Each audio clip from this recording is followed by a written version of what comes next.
Alright, I'm alive. We're live, yeah? Yep. Cool. Can I see the screen? Your screen? Or... Yeah. Just a moment. I need to get this up. I need to read that conversation later, it looks funny. We'll mute you. Alright. You won't be able to see the stream, so...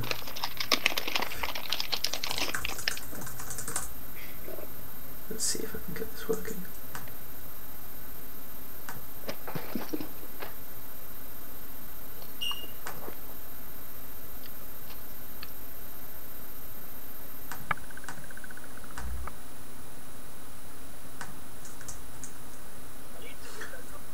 No, you're just going to have to open up the live stream and I'll try and sync it up with yours. Okay. So I'll give you a link to it, so we're watching the same one. Cheers.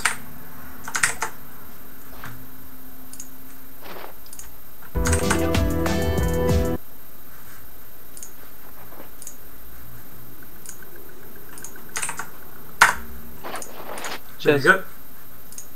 Thank you, sir. Oh, my camera's gone. Okay. The camera's gone. There we go. Yeah, boy. I'm just gonna manage a few stuff before we start. There's so much stuff going on.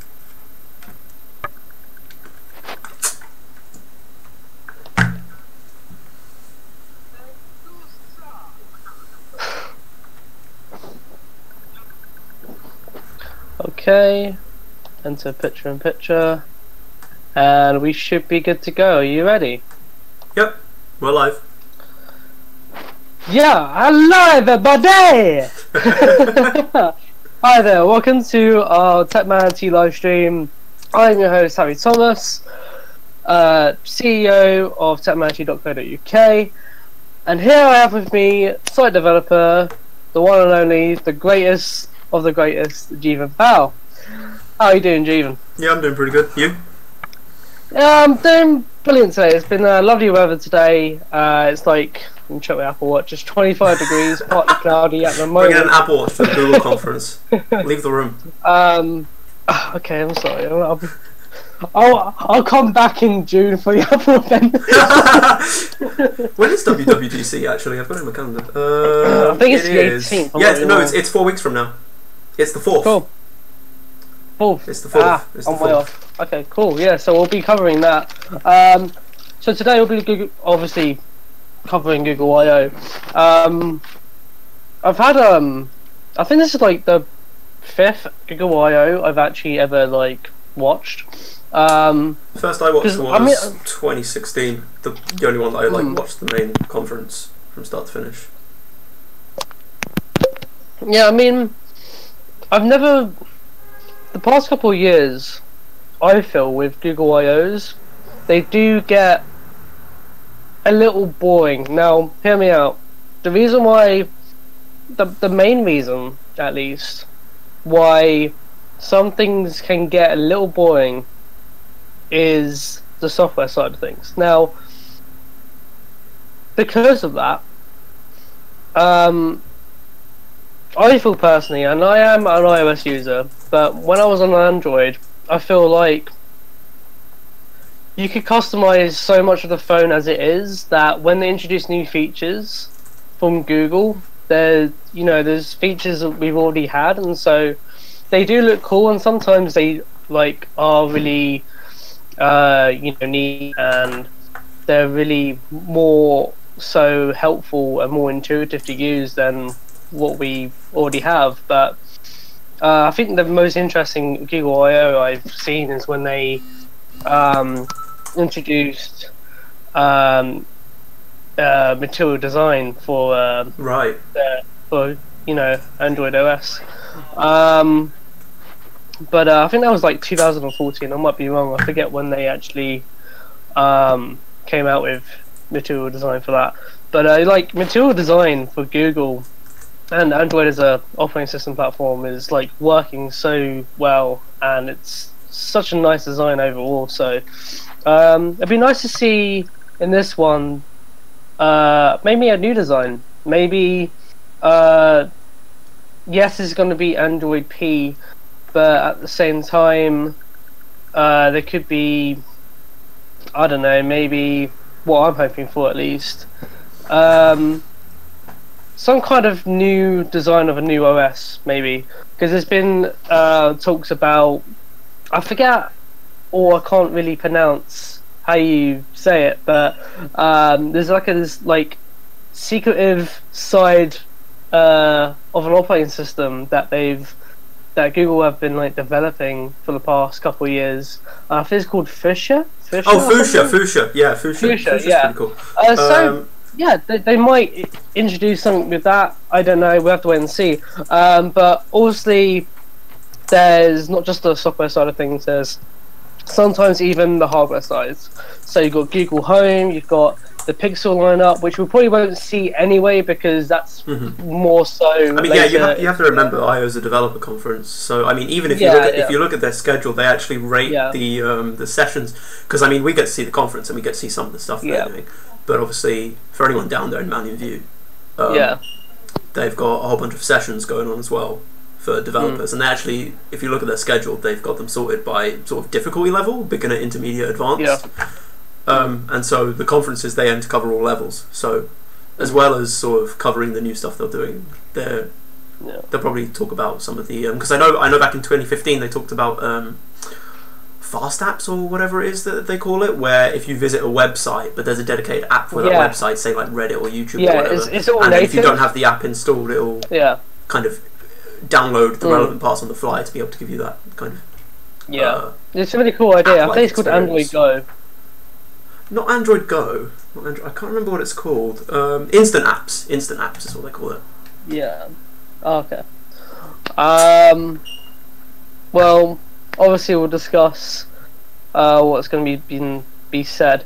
I believe you said that. Am I right that there's going to be a pre-show at like 5:30? Yeah, the pre-show's starting in about 4 minutes. 5:15 they've said. So 9:15 California time. We'll watch that. I never actually watched the pre-show, so I don't know what it will entail, at least. But we'll see. I really like the structure, the layout of the live stream. So good job on that. Literally thrown it together last minute. So yeah, that's really good. Works. I really like that. It's much better than our live. I just kind of cobbled that together last minute, and we all know how well that went. Yeah, that was terrible, but like obviously you're using I got a decent machine to do this on now, so got better hardware. What's the specs on that, do you know? Oh god, let me look them up.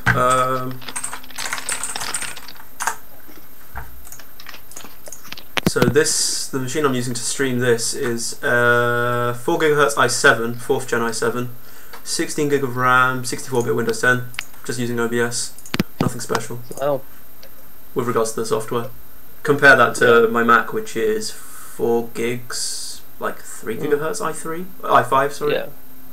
No, it's an I can't remember if it was an i3 No, or I think i5. It's a 2.5. Can't remember. It's the same as my one. Yeah, 2.5, and I think the turbo boosts up to... Is it an i3 or an i5? I can't remember. i5. It is an i5, alright. Yeah, i5. 3 minutes until the pre-show is scheduled to start. Cool. Yeah, so on this channel, because we want to take not just live streaming further, we want to take like articles that we've written to video format as well. So there's going to be a lot of videos from me, a lot of articles that I've written, and going to be written within the next couple of months, especially over the summer as well. That will be in video format, so stay tuned for that. Really, but yeah.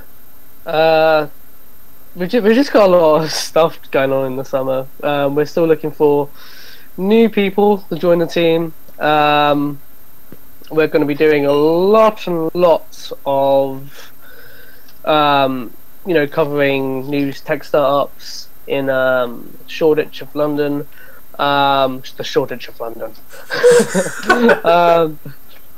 My phrasing. Okay, it's kind of hot today, so bear with me. Yeah. So we take it like basically writing lots and lots of articles on those lots of new tech startups, and maybe some new video interviews. I don't know, but it's something we can expand on, and feedback is always greatly appreciated.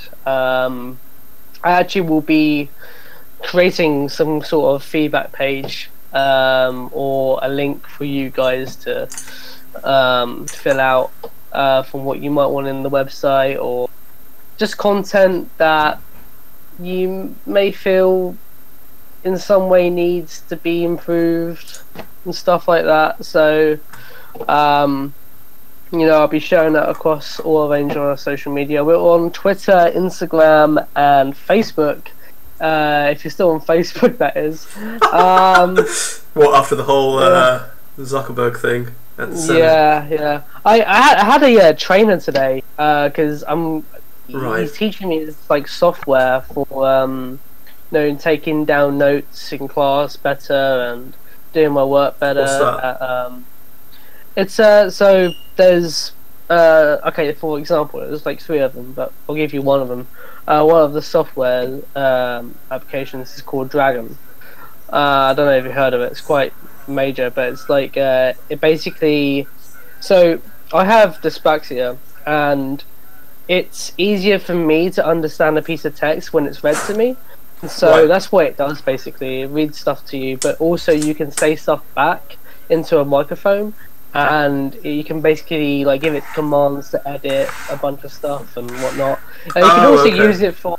It's not just for like Word documents and stuff. It's also used for for Windows OS and Windows 10 in general. So I could say, hey, open up or search for Techmanity on Google Chrome or something, and I'll just do it automatically. And I can. Okay. Yeah, so I'll wake up and. Okay, great. I'm gonna shut up now. Okay? Can you hear my microphone? If I just ready? 3, 2, 1.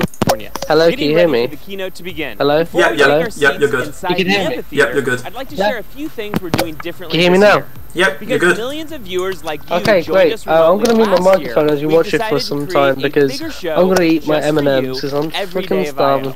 Now this means when you're tuned in to google.com/io, you'll essentially have an all-access pass for the entire festival. You'll tour dozens of sandboxes with me and your other guides, Todd and Florina. You'll also take a stroll down Main Street to check out all the cool installations there. Plus, you'll get special access to interviews with Googlers and I.O. guests and a front row seat to the concert. This year, the French electronic music duo Justice will take the stage on Wednesday at 8:30 p.m. All of this will be happening right here on google.com/io, so keep this window open. In just a few minutes, we'll head into the amphitheater where you'll join the on-site attendees for our pre-show and 2 awesome AI experiments. First, a music performance using NSynth Super, which is a synthesizer that generates new sounds using neural networks, and World Draw, a new interactive experience we want all of you to take part in. You'll join the rest of the global developer community to draw the world together in real time using the same technology behind Quick Draw and Auto Draw. But before we get to that, here's a rundown of today's show. Set your alarms now for 10 a.m. and 12:45 p.m. Pacific time. That's when our Google and developer keynotes begin. You don't want to miss those. That's 6 p.m. and 8:45 London time. We'll share a recap of the announcements with some special guests. In the breaks between the sessions, we'll head to the sandbox for some hands-on fun. I'll also be sharing some stories that will change the way you look at artificial intelligence. It's a very full day. We're just about 40 minutes away from the keynote, and I can feel the excitement growing. But before we go, I'd like to give a quick shout out to the 450 extended viewing parties joining us from around the world. Welcome. It's great to have you all here.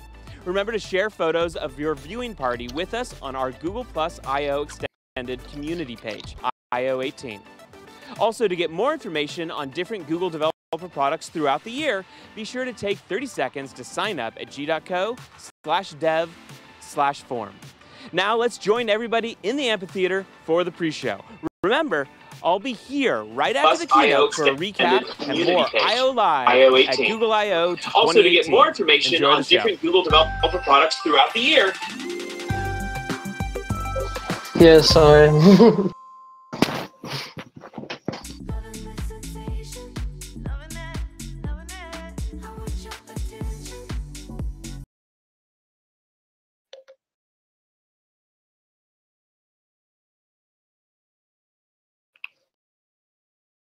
Oh, nice. Alright, so this should be kicking off soon. This is what the CEO of Techmanity does. In his spare time or 24/7? I do it in my sleep. Do it in your sleep. Yeah. Pretty solid. Yeah, they always hold it in the same location. Apple does it in different locations sometimes. I mean, I don't think they do it anymore for the education event, and I think that was back in like March. And I don't know, they've already got the facilities to do it at the Steve Jobs Theatre. They already have, and they hosted that. I/O or WWDC? Sorry. iPhone 10 event. Is this I/O or WWDC? Sorry. I/O or WWDC? WWDC. Yeah, right. Okay. Yeah. What's the situation with the new Apple headquarters? So they've moved to another location. I don't know exactly where, but it's in Cupertino still, and I think they're still in the process of moving in because everything's been built so far, and I think that's everything about it, really. I mean, they've got an Apple store, so everyone's moved there for that sort of stuff. Right. Like this gigantic Apple store, and they've got like VR there and everything. But yeah, I think that's the only thing they're just in the moving process at the moment. They're still at Infinite Loop. They're just moving in. It might take some time. I think they're going to be officially moved in around June, so not long from now. But yeah, it's just been a long process.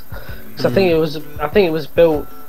I think they finished building it around Christmas time. I might be wrong about that. But yeah. Let's try and get up a. It's a big move, you know. They spent $3 billion on it, and they've got such a big. On the headquarters. Yeah, they've got so much you can hear me land typing on the that stream. That's quite annoying. Yeah, there's not much. You know, they haven't really decided what they're gonna do with all that land yet. Right. Because you've got the headquarters, and then you've got the Steve Jobs Theatre, and you've got the Apple Store, which is, I believe, is next to the, which is like sort of part of the Steve Jobs Theatre. So like, the other bits of land, if you look at images of it, like, they own a huge, you know, area of it. But a lot of that I think is used up with solar panels as well, because if you look at their building at the top, because it's a full circle, so it looks like a spaceship, they've got solar panels for it to obviously generate power, but you also got solar panels for all of their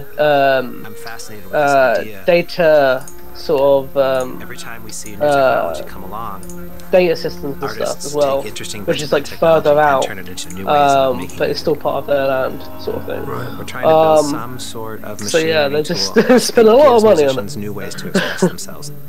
All right, stream's back up. Cool. Novel sort of way. We're using neural networks to generate sound. Nice.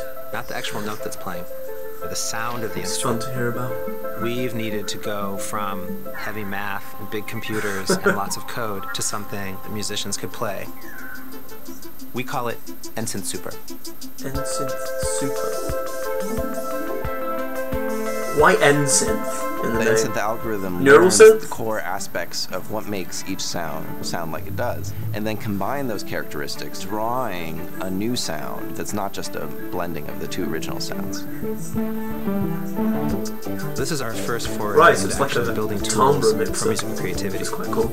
I would love to see people using Instant Super in ways that surprise us all and gives us some new bit of musical joy in the world.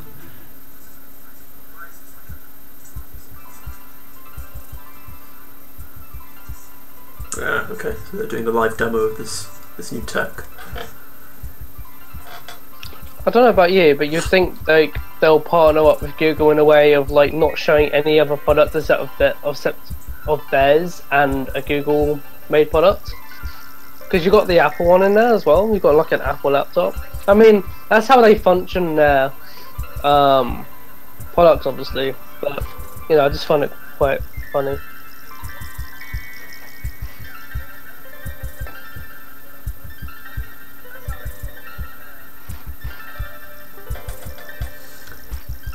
Was there anything else you wanted to discuss in the meantime?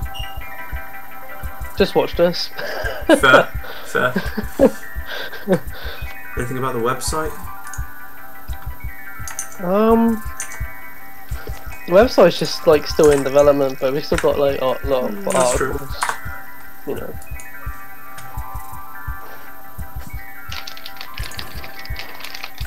Yeah, I'll be creating loads of feedback pages and stuff, like Google feedback pages for people to, you know. But only doing that when we have for like audiences, not just like friends and whatnot. Because I think a friend would sort of, you know,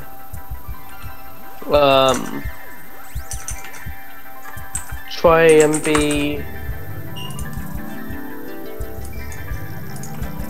get some bias. I don't know. Perhaps.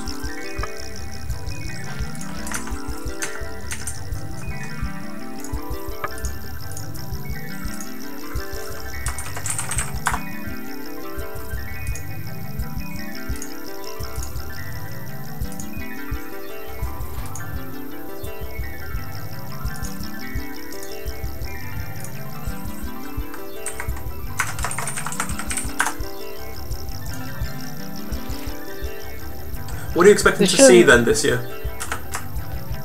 You got Android P. Yeah. Oh, what do you reckon they're naming that? They haven't announced it yet, have they? Still?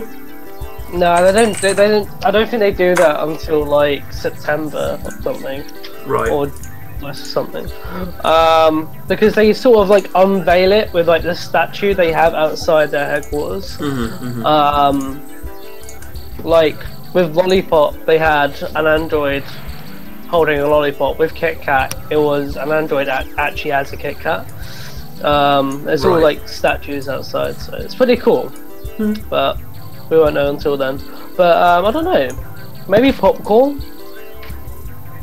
What do you think? What other ones have people speculated on? Because I'm not too sure. I don't know. Let me have a look on that.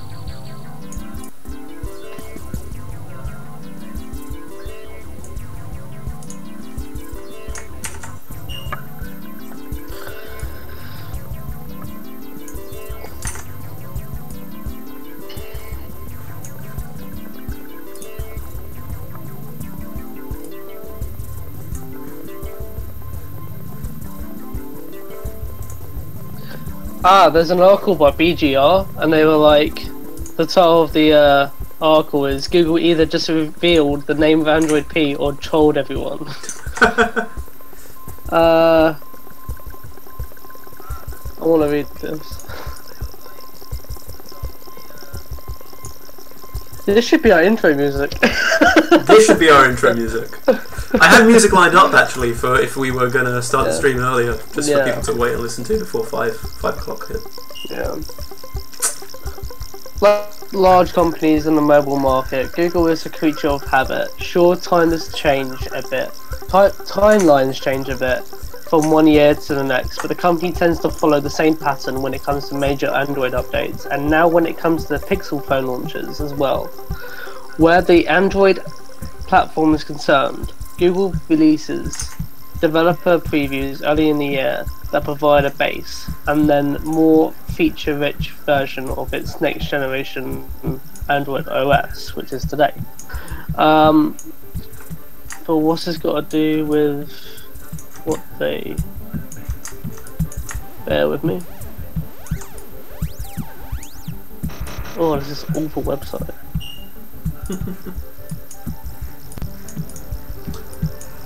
Okay, so basically Google showed off a bunch of... What's that? Where are you getting this info from? There's a website called BGR. Oh, okay.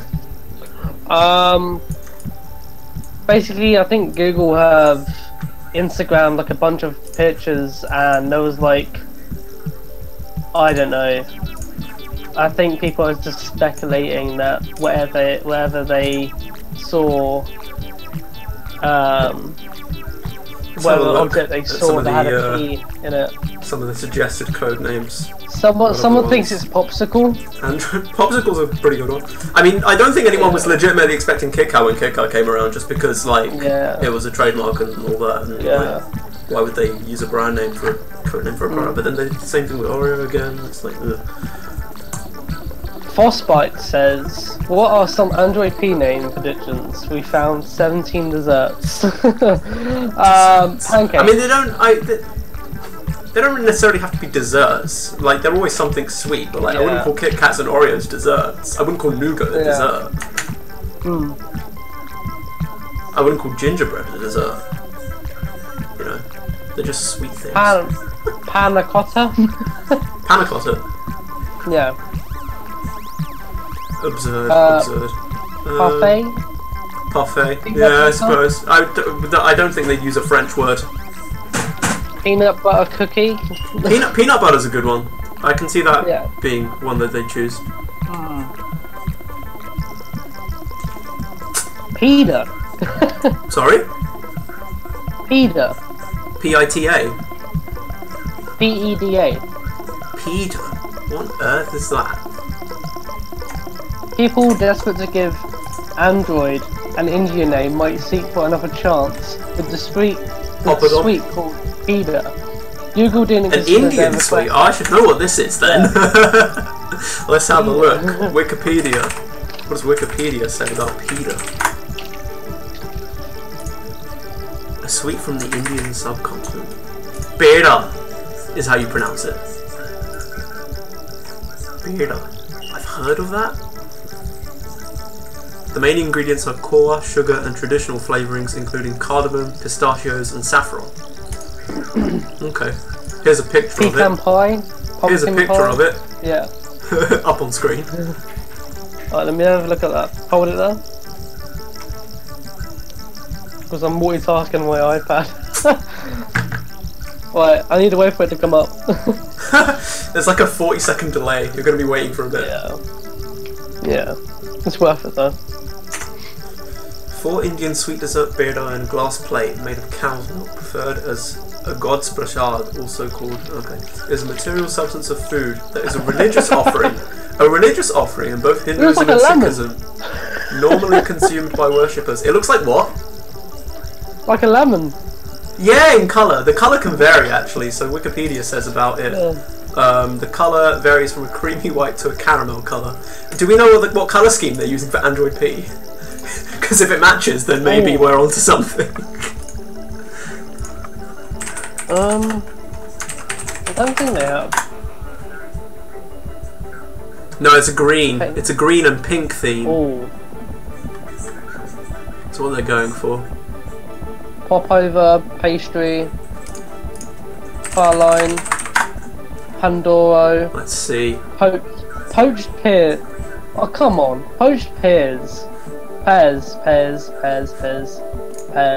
Pineapple, punch, peta. I don't know what it is. Peppermint. Yeah. It could be peppermint. I don't know. Peppermint's a good one as well. Peppermint is given the colour. Yeah. Given the green. I can see peppermint. What's the... I'm thinking of Aeros, because they're green on the inside. You know Aero chocolates? The chocolate bar? Oh yeah. That's true. Yeah, but if you consider that, it's not much of a US sort of American treat, you know? I don't know, because I don't know. I'm not saying this to be like, I don't know how to word it. Sort of, you know, whatever their name has to be American or Indian. I'm saying Indian because Sundar Pichai, which is the CEO of Google and Alphabet, like he's Indian, and a lot of things Google do, like they work a lot in, you know, in that sort of, you know, sort of countries, and you've got, you know, they're so heavily invested in it. Like I have a friend, well, it's a friend of my girlfriend's. She's really big in India. Right, okay. She's really known for, you know, just being a musical artist and whatnot. Yeah. Her name's Dot, and she, I don't know if I told you this. She basically. Well, you haven't told Google, me. Yeah. Google have. Yeah, I'm directly referring to you anyway. That's fair. Google reached out to her and they were like, "Hey, we really like your music. We're having a Pixel 2 event launch here in India. Can you come all the way from Bangor? We'll pay for your travel and pay for your travel back with you and your manager, and also we'll pay you 23 grand." And she was like, at first, and she was, I don't know why she said this, but she was gonna turn it down. God knows why. Okay. Interesting. But, like, interesting choice. It was because she didn't feel her music was ready yet. Okay, sure, fair enough. You know, but I don't know. If that was me, even if my music wasn't ready yet, I would have been like, yeah, that's not an opportunity that you turn down, because what are the odds that they offer it to you, or someone else offers that to you again within the next year or two, or whatever. She went for it. Yeah. And it was so funny because she told me that because I asked her, did you get a Pixel 2 or something? Because apparently they give you like an incentive out on the launch. Yeah. And like she asked the manager to get her one, and the manager went up to like one of the people that like handed them out to people that came to the event. But they said no. But they said it in a way of like, we're already paying for your salary. That's true. That's true. Yeah. If you want one, you just buy one. You just buy one. Yeah. You know. But I think she's just spending her money on like going places and whatnot. I think she's going Prague and France. Cool. So, I mean, that's great. Like she's spending it on travel and nothing for something that she's basically. I don't know. I don't think she has much needs for like as a smartphone user or something, or she's not really heavily invested in like getting the latest and greatest like flagship smartphone, because she has like this really budget. I'm bothered about that, but yeah, it was pretty funny. You know, her reaction towards the whole thing, but that's not for you. All right, I've got an article here. Just speculation about what to see tonight. Apparently there's a theme that they usually have every year, and they've been kind of scattering clues around. A theme of sisters. Calendar at the reception set to 5th August. A book on the coffee table called Sister Carrie. I don't know what that's about. Android P, yep. Pineapple. Some people speculating pineapple. It might actually be pineapple, maybe. Yeah, I can see peppermint though, given the green. I think that's probably our best bet. Early revelation of next Android version's name. Developer preview was released in March. Google released the first developer preview of Oreo in March, and then released the public beta along with Android Go. Oh, let's have a look at Android Go that you were mentioning.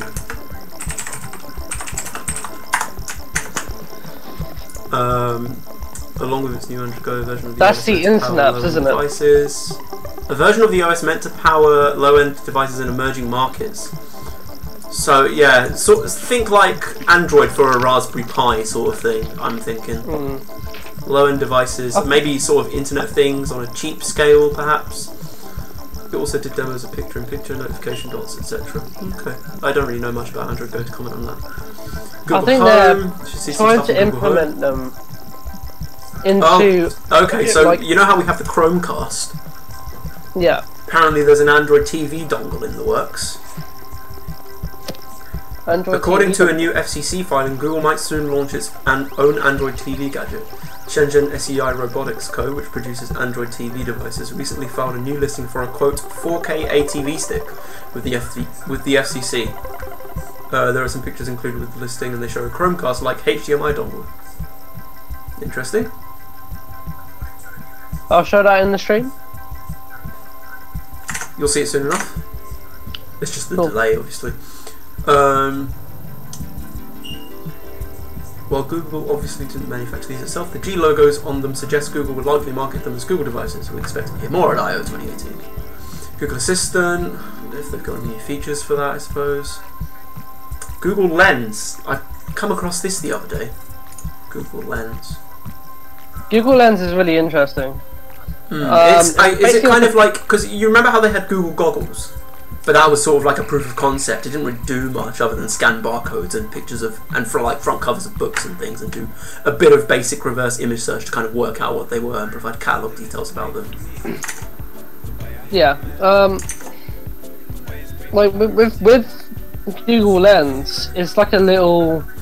I think it's $129 in the US, but it's just like the little product. It's pretty creepy in a way, because basically Google Lens. It's like, yeah, it's creepy how?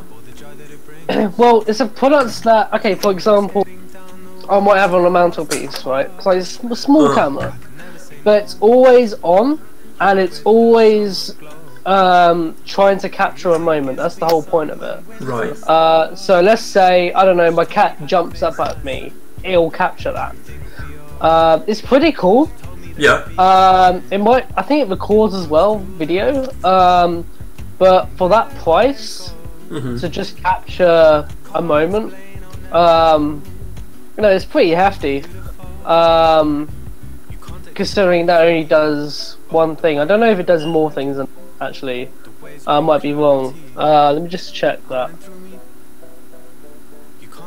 But I'm pretty sure that's what it does. I just don't like the idea, but I already have a Google Home, and I'm not the biggest user of it, because one, it's always listening, and two, I don't really use it that much, so I don't see what the benefit is. I'm just giving Google more data for the exchange of like what benefit I get out of it. I mean, sometimes I do play music.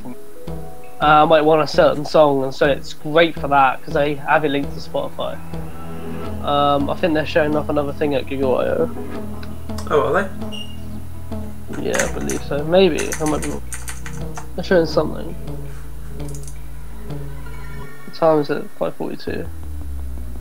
Some sort of oh, is 3D this VR thing-ish? I don't know. Not VR, maybe. Might be some game. 200. What is that? 270 top locations. Amphitheater. 6 countries. Something.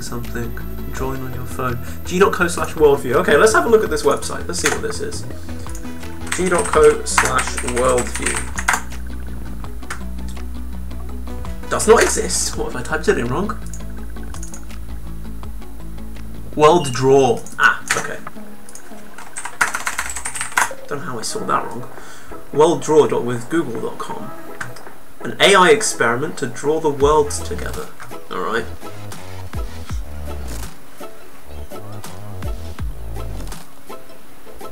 Yeah, the Google Lens as a itself is. Draw that's things. interesting. Creation just made in Lens, France. Draw things. Suggestions. Draw a bush. Alright, let's draw a bush. Is that a good bush?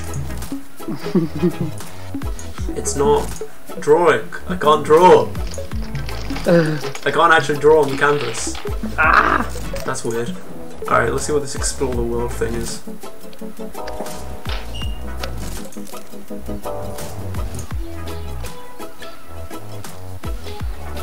Okay, so this is whatever they're showing at I/O currently. It's kind of a map.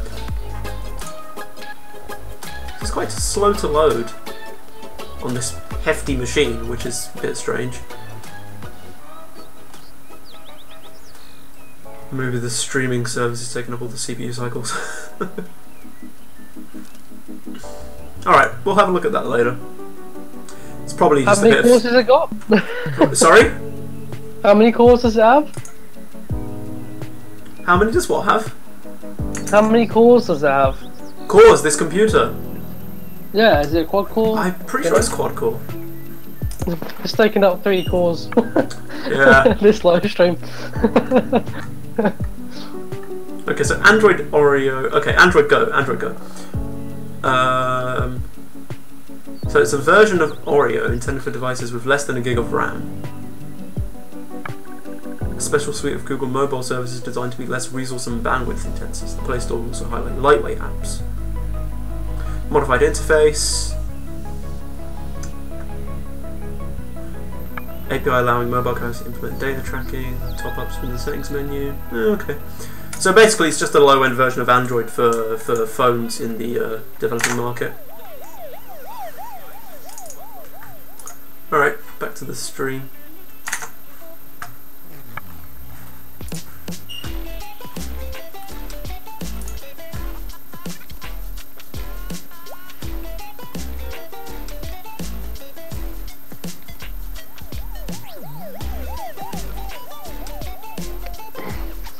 I like with Google Lens you can just scan, you know, and I mean like sorry, I tried some M&M earlier. You alright? Yeah, sort of, but I'll get there. What's this fucking shit they keep showing on Google I/O? Anyways, yeah, what was I saying? Yeah, Google Lens. It's really cool that you can just like hold your phone up to a Wi-Fi password and it just like lets you straight in. Oh, okay. So it really is just kind of. Oh, they're kicking off. The game is about to start. Ah, it's another pre-show thing. They're not starting until 6 o'clock. We've still got another. Wait. Quite a bit to go. 15 minutes.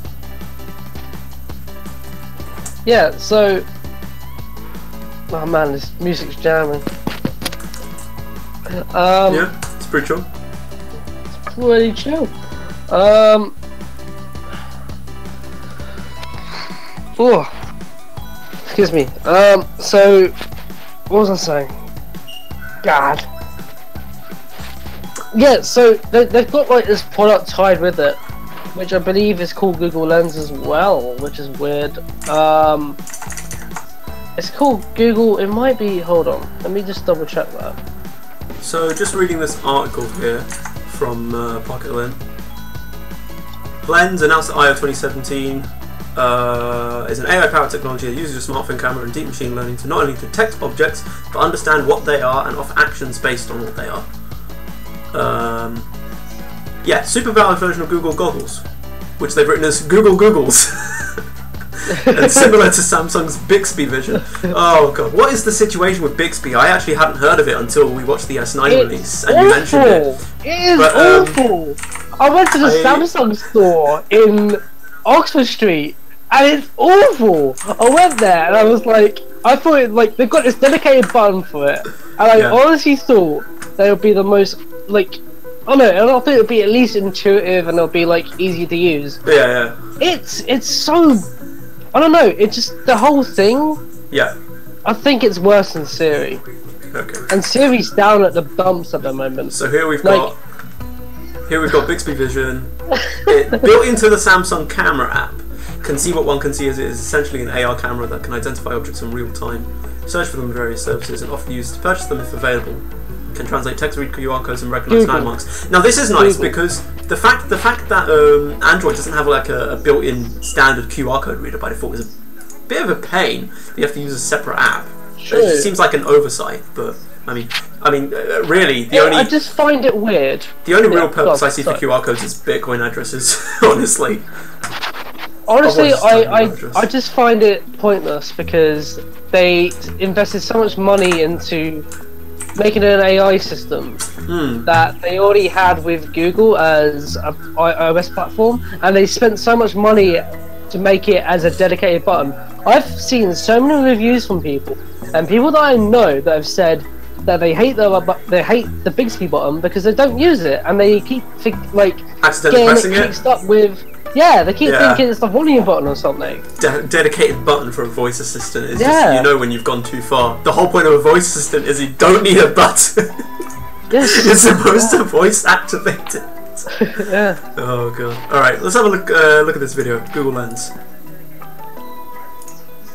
Oh, it's just a little GIF. I thought it was going to be a video.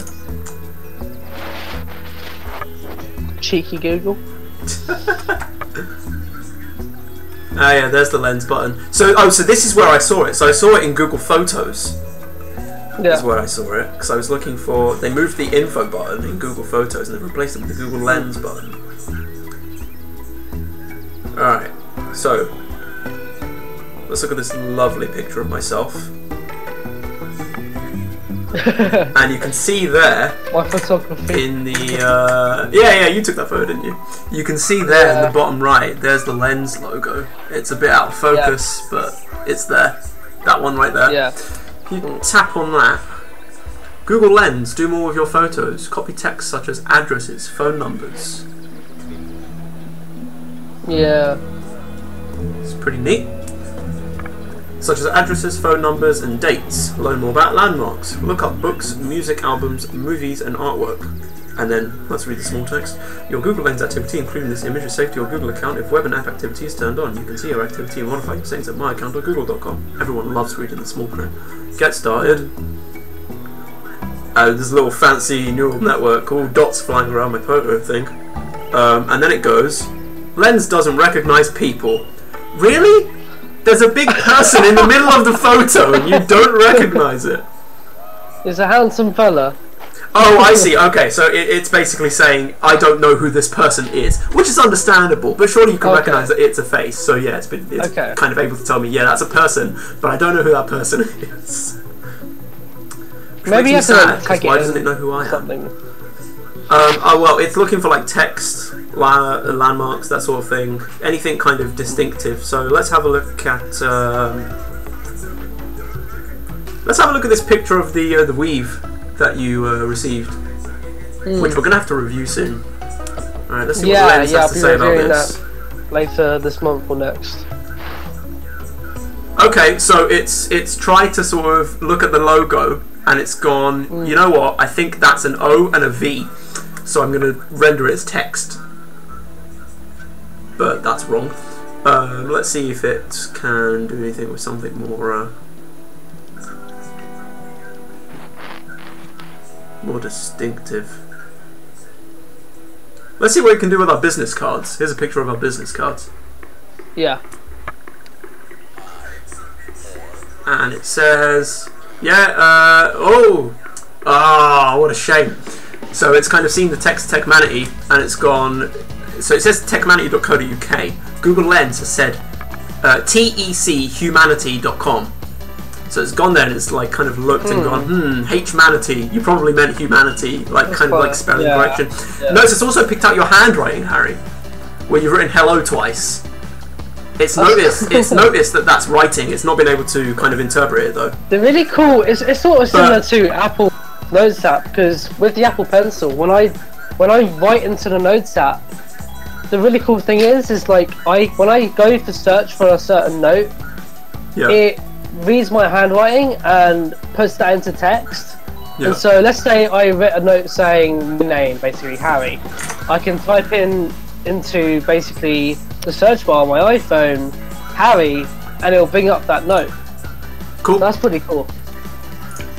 Wait, so say that again? So Apple Notes. Yeah, so Apple Notes. So okay, let me just demonstrate here. Let's see if I can recognize this picture of this minion.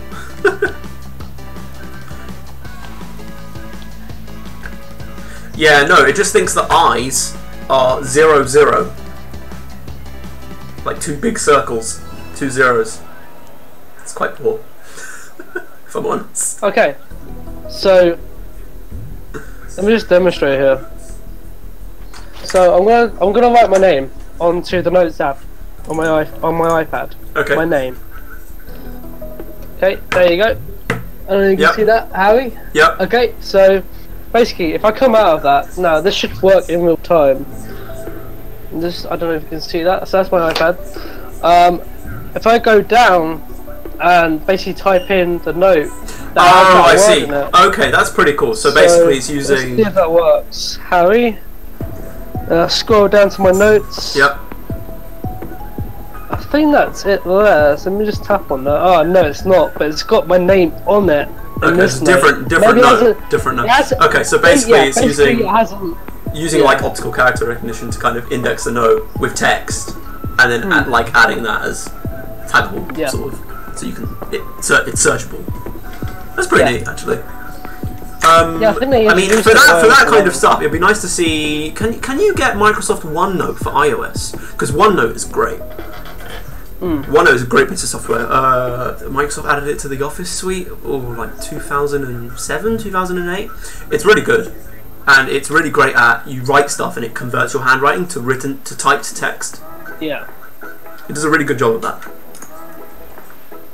Someone made a Greg shorthand plugin for OneNote, I think. So shorthand, if you're unfamiliar, is the ability to write text as people say it, and basically what you're writing captures the phonetic element of what they're saying. So if I say hello, what I would write down is H-L-O. The symbols that I'm writing represent the sound, so that it's really quick to write, because spelling is meaningless, and when you read it back, you're just reading back the sound, so you get exactly what was said. And it's designed in such a way that similar sounds have similar shapes, so if you accidentally draw a line too long or too short, it's still legible. But anyway, someone made a plugin for OneNote which you can write Greg shorthand, and it translates it into IPA, which is the International Phonetic Alphabet. So it translates whatever you've written into the sounds that are represented by those symbols. And then you could go ahead and plug that IPA into something which could maybe interpret it and translate it into English text. But it's pretty sweet. Wow. Pretty neat.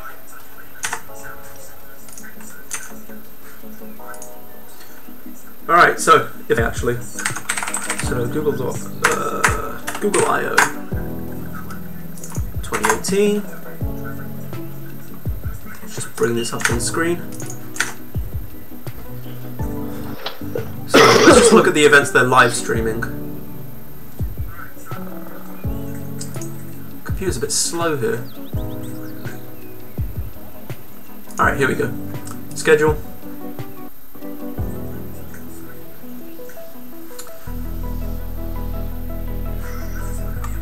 Let's look at what's being live streamed. So currently we're watching this, honestly pretty, more of a non-show than a pre-show.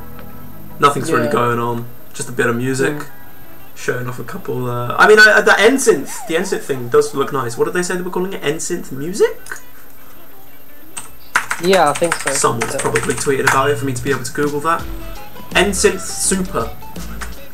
So they've actually got a site here with some content about it. Let's have a look at this. Making music using new sounds generated with machine learning. What is it? An experimental physical interface for the NSynth algorithm. Part of an ongoing experiment by Magenta, a research project within Google exploring how machine learning tools can help artists create art and music in new ways. Building upon past research, Magenta created NSynth, the neural synthesizer. It's a machine learning algorithm that uses a deep neural network to learn the characteristics of sounds and then create a completely new sound based on these characteristics. Okay. Rather than combining or blending sounds, NSynth synthesizes an entirely new one using the acoustic qualities of the original sounds. Okay, looks like they're really starting the show now. Ah, it's another game. Ugh, boring. Gonna have to have a look at this world. What do they call it? World view? World draw. World draw. We're going to have a look at this later.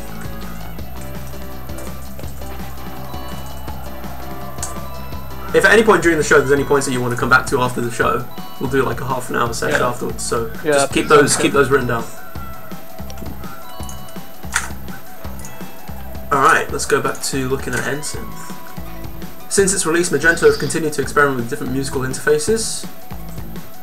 As part of this exploration, they've created NSynth Super in collaboration with the Google Creative Lab. It's an open source experimental instrument which gives musicians the ability to make music using completely new sounds generated by the algorithm from 4 different source sounds. The prototype pictured above, this guy here, was shared with a small community of musicians to better understand how they might use it in their creative process. How does it work? Here's that video. I'm guessing this is the one they showed just a moment ago. Yeah, that's the one they showed at the beginning of the pre-show. 16 original source sounds across a range of 15 pitches were recorded in the studio and then put into the algorithm to pre-compute the new sounds. The outputs, over 100,000 new sounds, were then loaded into the experience prototype. Each dial was assigned 4 source sounds. So these dials here. Using the dials, musicians can select the source sounds they would like to explore between and drag their finger across the touchscreen to navigate the new sounds which combine the acoustic qualities of the 4 source sounds. Okay, so we can kind of preset 4 different kind of instruments or samples or sounds to each of these dials by turning the dials, I'm guessing, and then depending on where we place our finger on the screen, we get a blend of those 4 sounds proportional to how far away we are from those dials. That's really cool. So we've got in this picture. Let me get this picture up. Oh, it won't let me open it in a new tab. Alright, we're gonna have to do some hacky stuff here. It should be starting any minute now, at least. Yeah, about 2 seconds, supposedly. In other Google News, Gmail's iOS app now won't let me. And request money. That's weird. Alright, but anyway, so here we've got kratal, whatever kratal is, flute, snare, and synth brass, and so I'm guessing if we place the finger here, we get more of a flutey sound than any of the others. And so if we place the finger here, we get more of a synth brass sound than any of the others. Alright, let's switch back to the stream. They're starting now.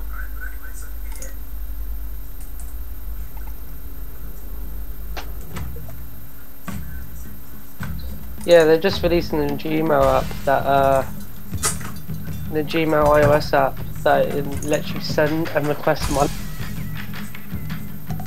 So, they've been doing that for a while actually. Yeah, it hasn't been in the app. I'm pretty sure it's been a Google Inbox feature for some time. But yeah, this is for iOS. Oh, for iOS, okay. So the ability to make payments through Gmail, you've been able to do that from web Gmail for about 3 or 4 years now, maybe a bit longer. There's the countdown. Static. Boo. Woo. Sunday. Come on, what? So Harry, are you watching the stream from the Techmanity stream or from the Google Developer stream link that I gave you? The Google one. Yeah, cool.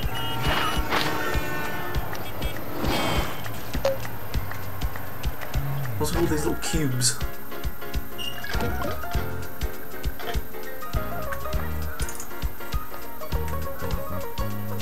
This is a true love story song, a triumph and a glory song, with only one small caveat. This one hasn't happened yet. It's not the strongest narrative, but details aren't imperative. It's like a Nintendo Switch game. Traffic lights. Played it, Legion. Is this a self-driving car thing? I don't know where this is going. This is Splatoon 3!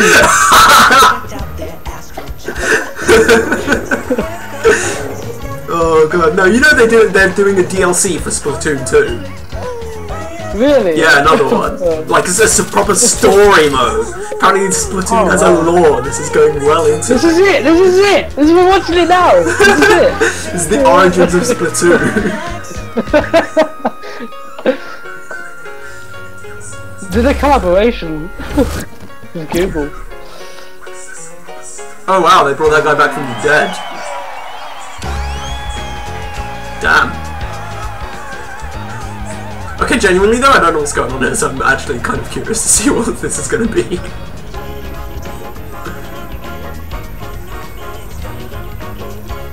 Make good things together. Alright. Bit anticlimactic. I'm just waiting for Pichai to walk on stage.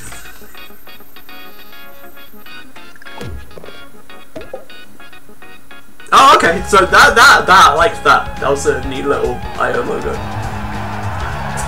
Speaking of, what the hell is up with the IO logo this year? I mean, last year they kind of deviated from the norm and did something a little bit different. But this year, with all the weird symbol, I mean, I get what they're getting at, but it's just a I hope it's not going to be as bad as Android P. Alright, Pichai's on stage. It's a beautiful day. I think warmer than last year. Hope you're all enjoying it. Thank you for joining us. I think we have over 7,000 people here today, as well as many people. We are live streaming this to many locations around the world. Wink, wink. So thank you all for joining us today. We have a lot to cover. But before we get started, I had one important business which I wanted to get over with. Towards the end of last year, it came to my attention that we had a major bug in one of our core products. It turns out we got the cheese wrong in our burger emoji. Anyway, we went hard to work. I never knew so many people cared about where the cheese is. We fixed it. You know, the irony of the whole thing is I'm a vegetarian in the first place.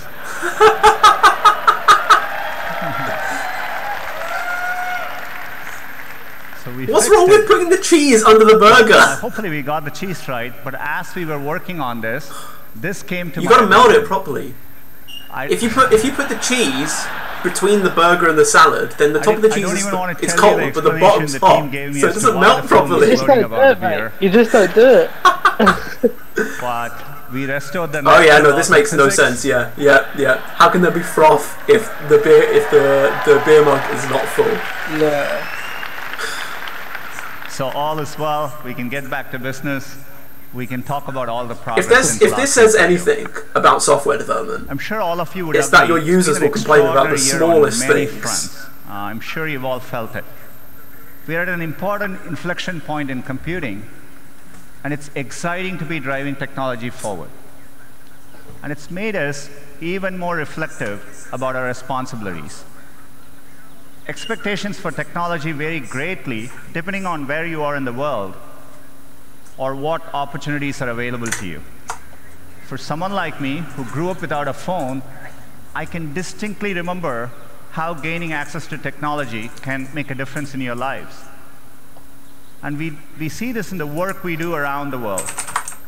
You see it when someone gets access to a smartphone for the first time. And you can feel it in the huge demand for digital skills we see. That's why we've been so focused on bringing digital skills to communities around the world.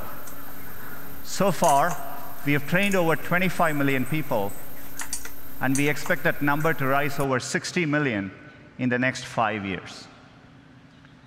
It's clear technology can be a positive force, but it's equally clear that we just can't be wide-eyed about the innovations technology creates. There are very real and important questions being raised about the impact of these advances and the role they'll play in our lives. So we know the path ahead needs to be navigated carefully and deliberately, and we feel a deep sense of responsibility to get this right. That's the spirit with which we are approaching our core mission to make information more useful, accessible, and beneficial to society. I've always felt that we were fortunate as a company to have a timeless mission that feels as relevant today as when we started. And we're excited about how we can approach our mission with renewed vigor thanks to the progress we see in AI. AI is enabling this for us to do this in new ways, solving problems for our users around the world. Last year at Google I/O, we announced Google AI. It's a collection of our teams and efforts to bring the benefits of AI to everyone. And we want this to work globally, so we are opening AI centers around the world. AI is going to impact many, many fields. And I want to give you a couple of examples today. Healthcare is one of the most important fields AI is going to transform. Last year, we announced our work on diabetic retinopathy, which is a leading cause of blindness, and we use deep learning to help doctors diagnose it earlier. And we've been running field trials since then at Aravind and Sankara hospitals in India. Okay. The field trials are going really well.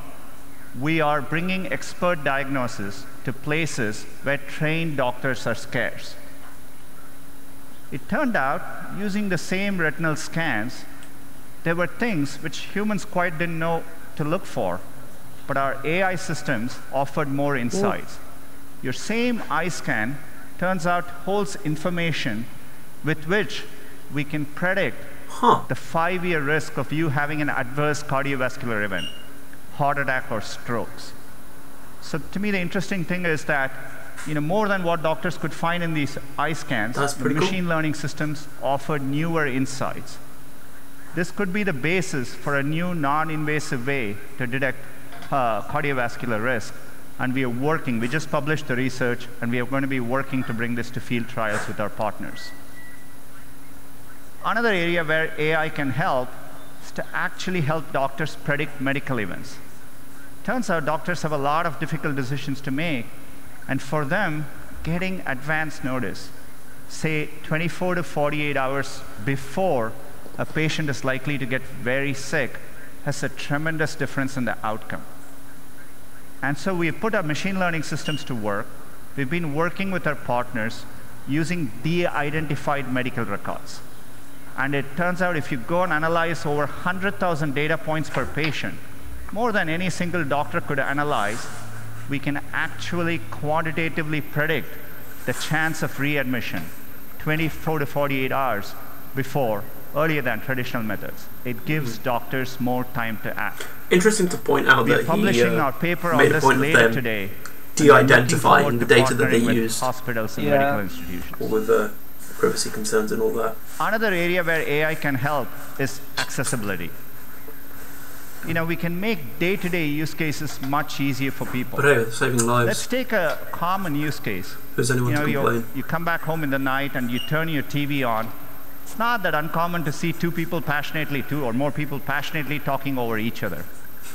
Imagine if you are hearing impaired and you're relying on closed captioning to understand what's going on. This is how it looks to you. Danny Ainge level, but he's above the Colangelo level. In other words, he understands enough. As you can see, it's gibberish. You can't make sense of what's going on. So we have machine learning technology called Looking to Listen.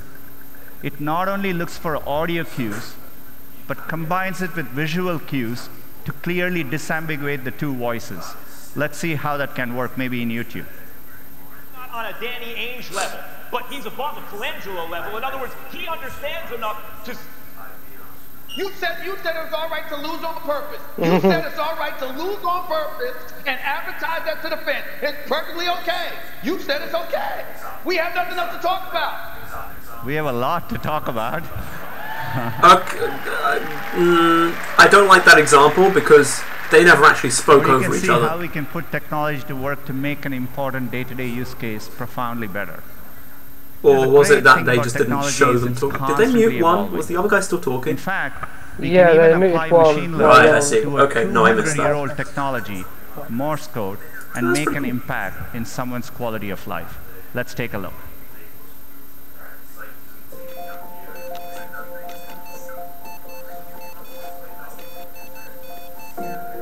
Hi, I am Tanya. This is my voice. I use Morse code by putting dots and dashes with switches mounted near my head. As a very young child, I used a communication word board. I used a head stick to point to the words. It was very attractive to say the least. It's good that they're taking accessibility was incorporated to another level into now. my life. Yeah, for sure. Yeah, they're considering it. Before Hawking passed away, they were actually working on because basically he'd lost all movement other than like in his cheek. It was very hard for his interpreter to pick up the movements in his cheek. They were working on being able to use his eye movement. It's always been very difficult operate his speaker. Find Morse code devices, to try Morse so code. That's why I had to they've made quite a lot of developments on that recently as well. With the help from Ken, I have a voice and more independence in my daily life. But most people don't have Ken. It is our hope that we can collaborate with the Gboard team to help people who want to tap into the freedom of using Morse code. Gboard is the Google keyboard. What we have discovered working on Gboard is that there are entire pockets of population in the world, and when I say pockets, it's like tens of millions of people who have never had access to a keyboard that works in their own language. With Tanya, we've good thing about Gboard. I actually speak to my relatives in India using it. They're using the handwriting input for Punjabi, which is quite nice. I think it's a beautiful example. So you have to keep changing keyboard layouts. No, well, it's really swift. You just hold your finger down the space bar and select the one you want from the ones you've configured. Yeah. Okay. I am very excited to continue on this journey. Many people will it's just like iOS.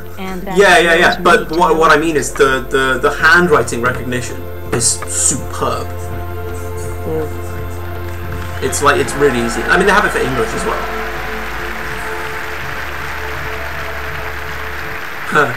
And then they've written Google in Morse code. We are very excited to have Tanya and Ken join us today at Google.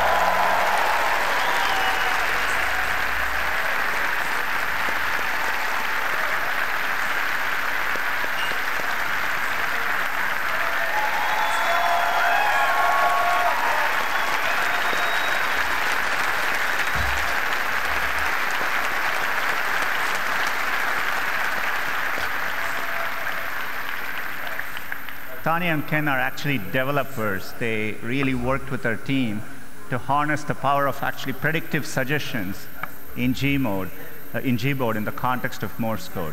I'm really every single day to get a Morse code we offer users to choose over 8 billion auto corrections. That's pretty sweet. Each and every day. I'll have to try this out. Another example of one of our core products, which we are redesigning with AI, is Gmail. We just had a new, fresher look for Gmail. I mean, I have it as an email. Redesign. Hope you're all enjoying using it. Yeah. We're bringing like Gmail is my main account, but I use Google Inbox. Smart Compose. I started using the Gmail app like 2 years ago. Google Inbox is machine learning pretty superior. To start just the ability to snooze emails and be reminded of them. All you need to do is to hit tab and keep auto completing. Tab completion for messages. Okay, that's pretty sweet. It understands the subject is Taco Tuesday. It suggests chips, salsa, guacamole. It takes care of mundane things like addresses. Okay. I can see some people having concerns about addresses, but I'm guessing it's just grabbing those from Google Contacts. I've been loving using it. I've been sending a lot more emails to the company. Not sure what the company thinks of it. But it's been great. We are rolling out Smart Compose to all our users this month and hope you enjoy using it as well.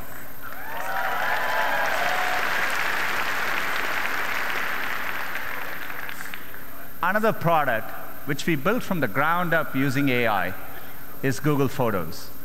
Works amazingly well and at scale.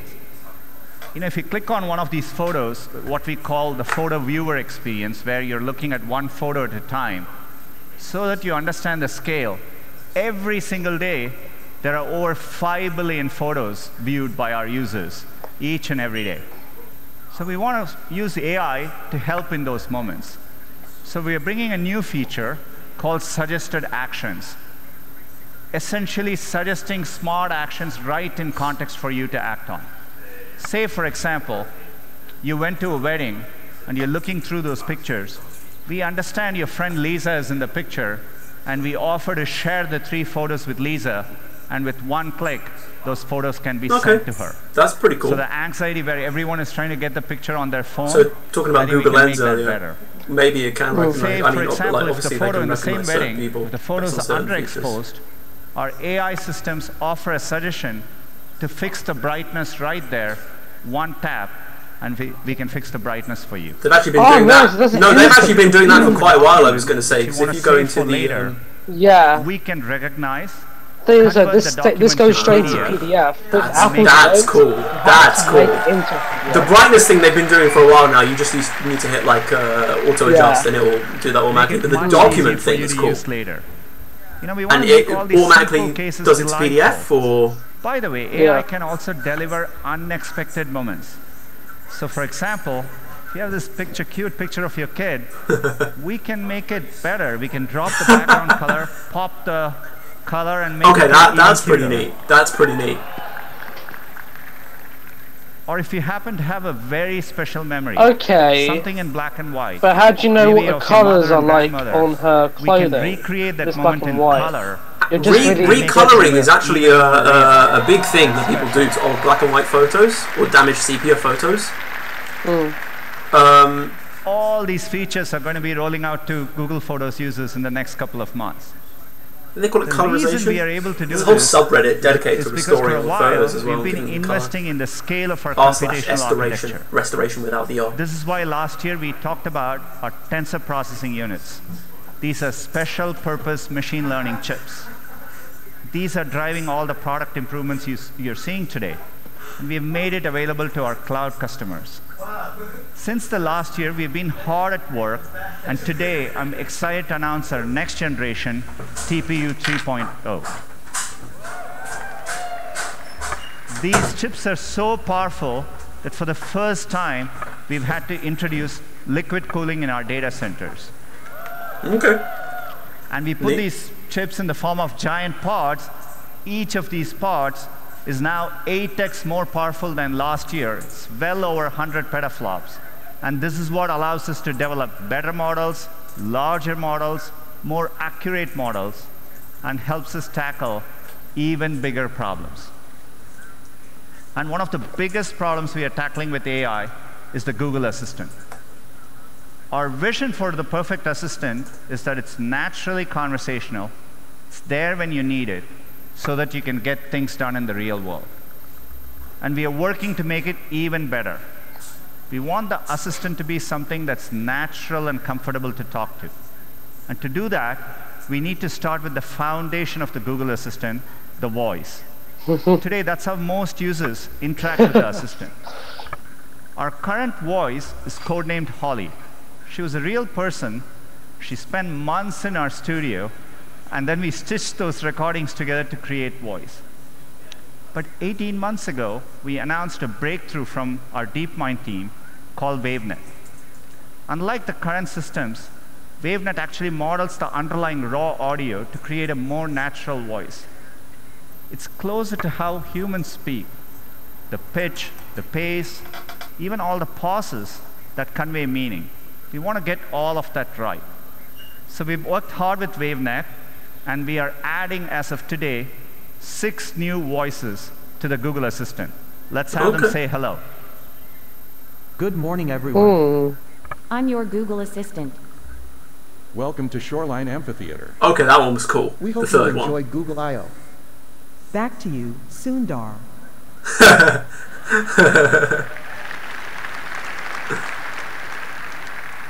Our goal is one day to get the right accents, languages, and dialects right globally.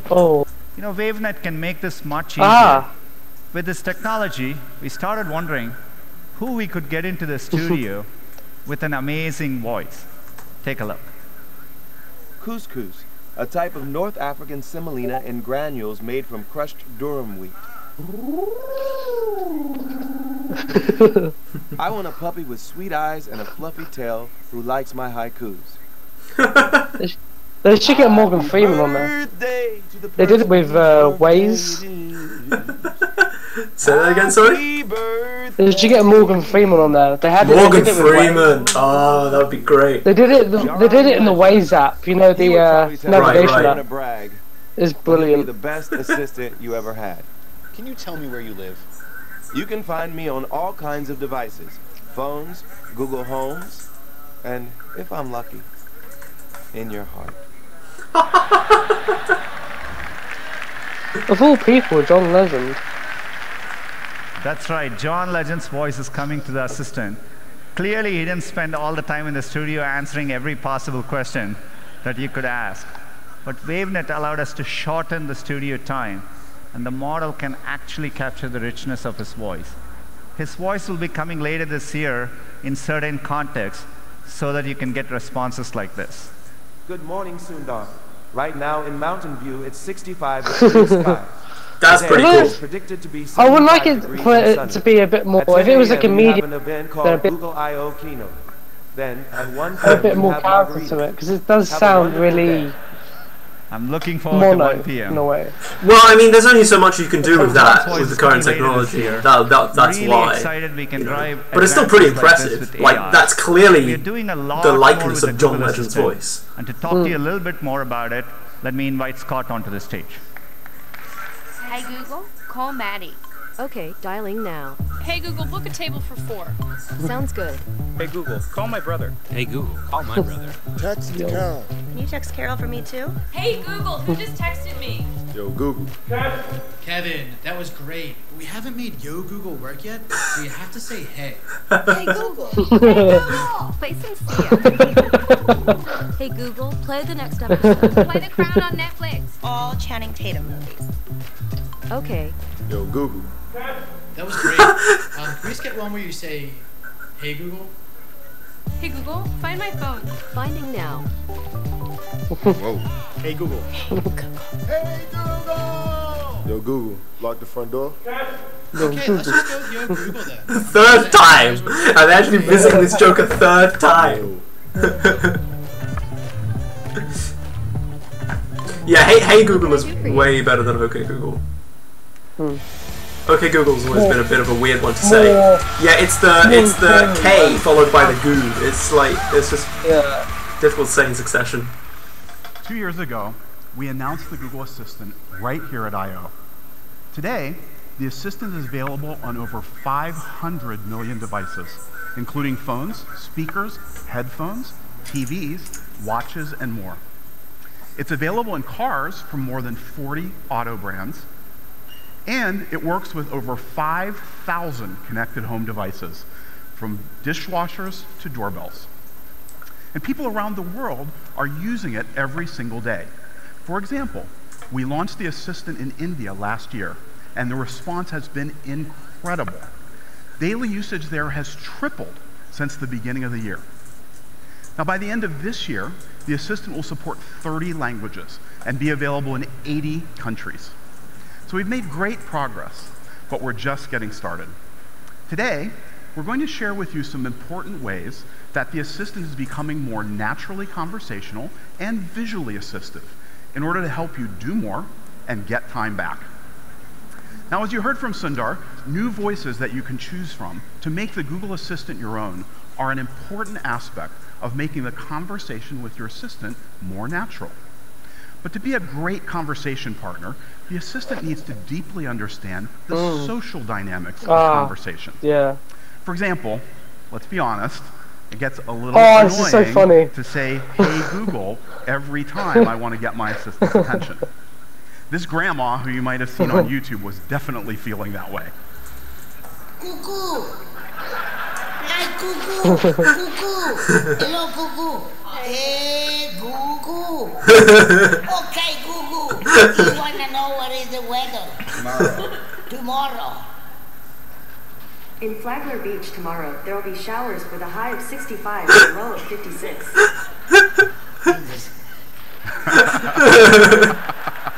Well, the assistant eventually worked for her, but it shouldn't be so hard. Now you won't have to say, hey Google, every time. Check this out. Hey Google, did the Warriors win?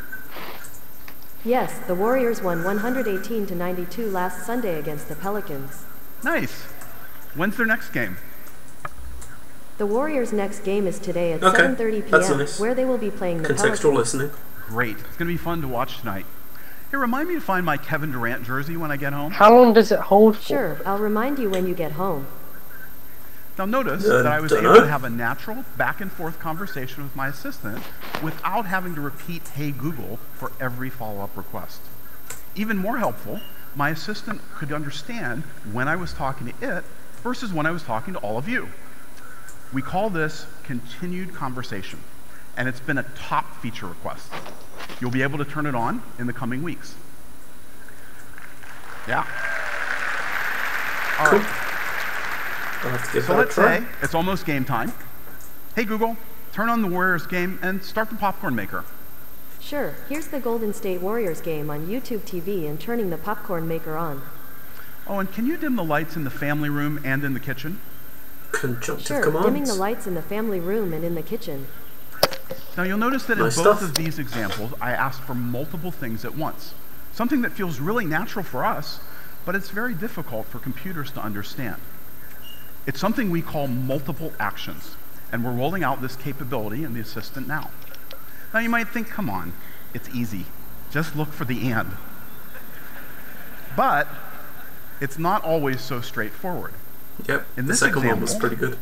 Even though it has the word and, it's not 2 requests. It's actually just 1.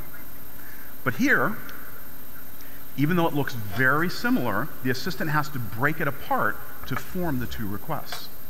In linguistics, it's called coordination reduction. Yep. Now, multiple actions can get way more complicated. So just for fun, hey Google, who was the governor of California when Kevin Durant was drafted, and what team drafted him? Arnold Schwarzenegger was the governor in 2007. Kevin Durant was drafted by the Seattle Supersonics. Right, just in case you were wondering. This is actually getting pretty good, the stuff they're doing nowadays. Yeah, we've yet to see anything from Syria. We've also been working on improving the conversation with the Google Assistant for families. Last fall, we launched our family experience for the Google Assistant. It provides family-friendly games, activities, and stories. We've continued to grow our library, and families have listened to over 130,000 hours of children's stories in the last 2 months alone. It's really putting out Siri and Bixby and Amazon Alexa out of the water at the moment. No, I completely agree. The team who have children is, are kids learning to be bossy and demanding when they can just say, hey Google, to ask for anything they need?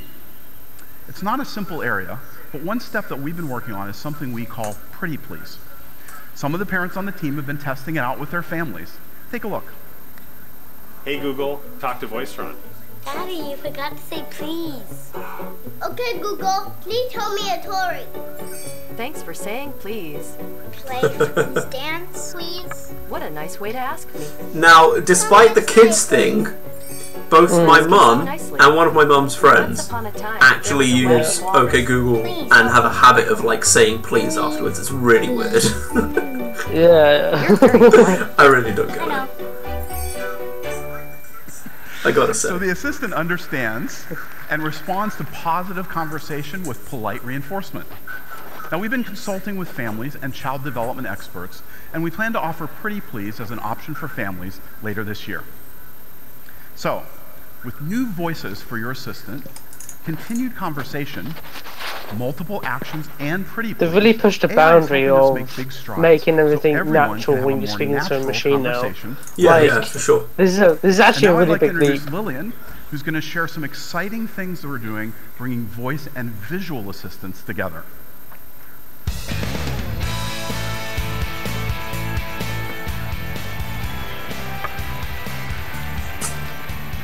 Well, thanks, Scott, and good morning, everyone. Over the last couple of years, the Assistant has been focused on the verbal conversation that you can have with Google. Today, we're going to unveil a new visual canvas for the Google Assistant across screens. This will bring the simplicity of voice together with a rich visual experience. Now I'm going to invite Maggie to come up because we're going to be switching to a lot of live demos. We gave you an early look at our new smart displays at CES in January. We're working with some of the best consumer electronic brands. And today I'm excited to announce that the first smart displays will go on sale in July. Today I'll show you some of the ways that this new device can make your day easier by bringing the simplicity of voice with the glanceability of a touchscreen. So let's switch over to the live demos. Now this is one of the Lenovo smart displays. The ambient screen integrates with Google Photos and greets me with pictures of my kids, Bella and Hudson. Those are really my kids. Best way to start my day every morning. Now because the device is controlled by voice, I can watch videos or live TV with just a simple command. This makes it so easy to enjoy my favorite shows while multitasking around the house. Hey Google, let's watch Jimmy Kimmel Live. Okay, playing Jimmy Kimmel Live on YouTube TV.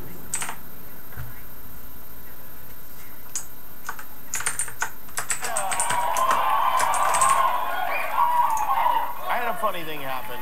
Here's something from my life. I was driving my daughter to school this morning.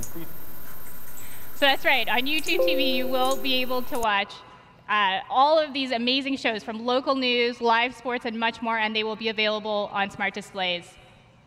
Now, of course, you can also enjoy all the normal content from YouTube, including how-to videos, music, and original shows like the brand new series Cobra Kai, which we started binge watching this week because it's so good. Now, cooking is another instance where the blend of voice and visuals is incredibly useful. Nick and I are always looking for simple, family-friendly recipes. Hey Google, show me recipes for pizza bombs. Sure, here are some recipes. So we can choose the first one from Tasty. That one looks good. You see all the recipe details come right up, and we can just tap to start cooking. Sure, here's Tasty. So seeing a video demonstration along with the spoken instructions is a total game changer for cooking, especially when you have your hands full. Thanks, Maggie.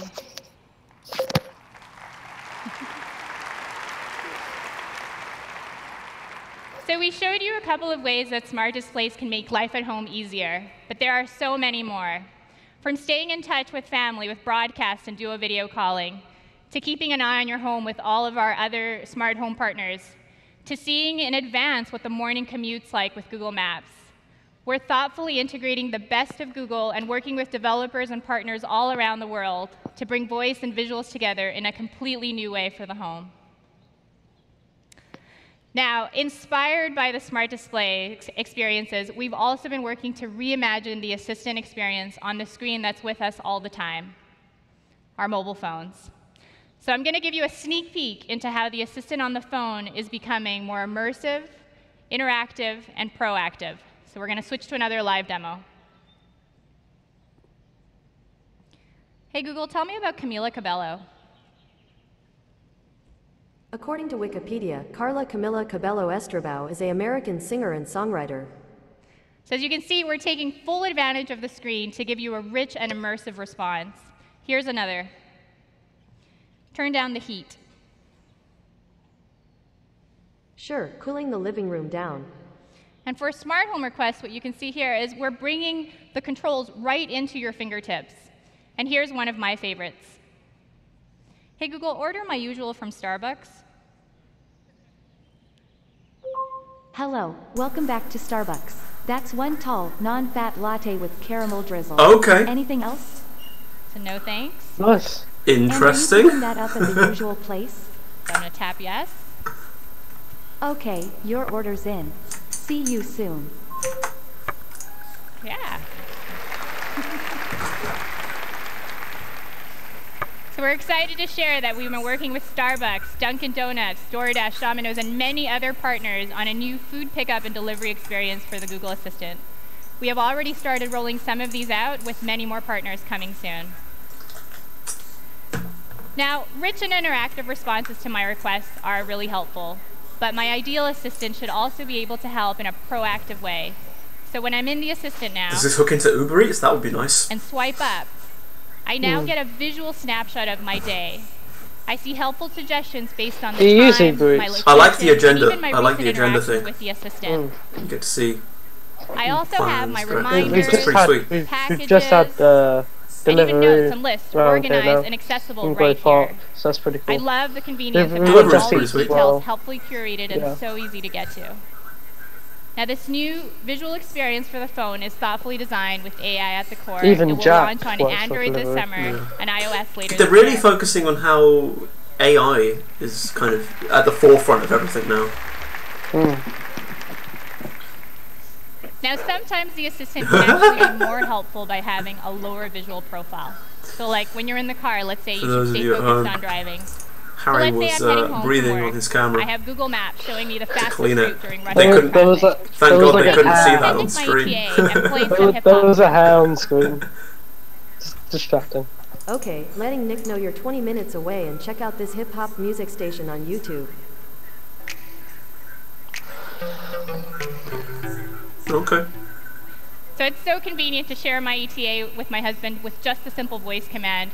I'm excited to share that the assistant will come to navigation in Google Maps this summer.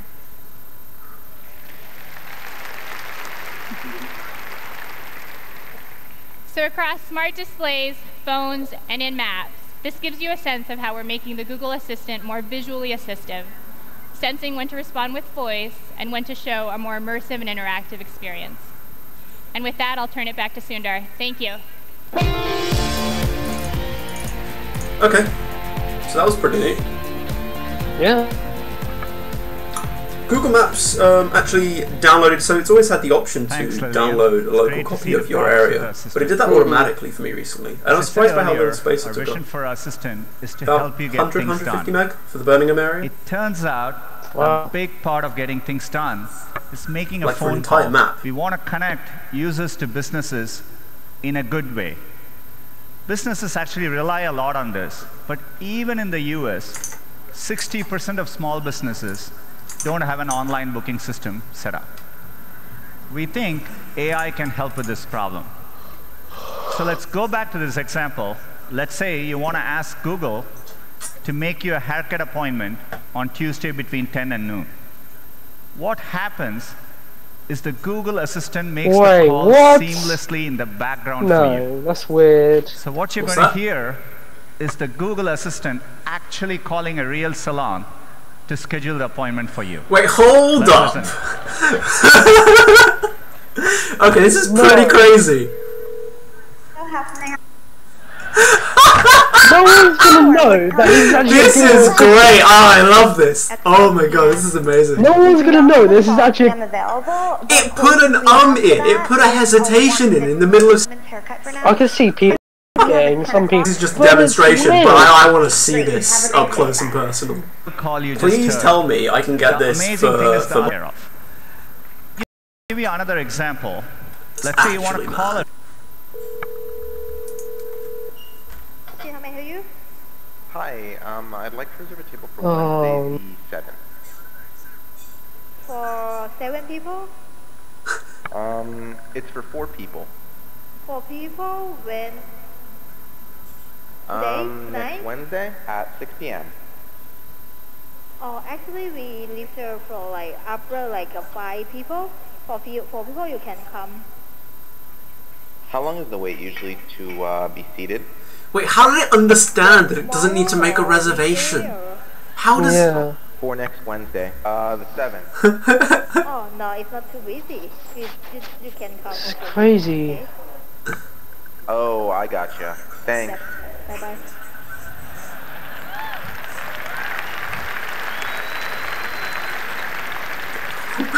Again, that was a real this call. Is actually, many of these I'm examples just, where the calls quite don't go as expected. I want to feel like for it to be reliable to make a booking for it's the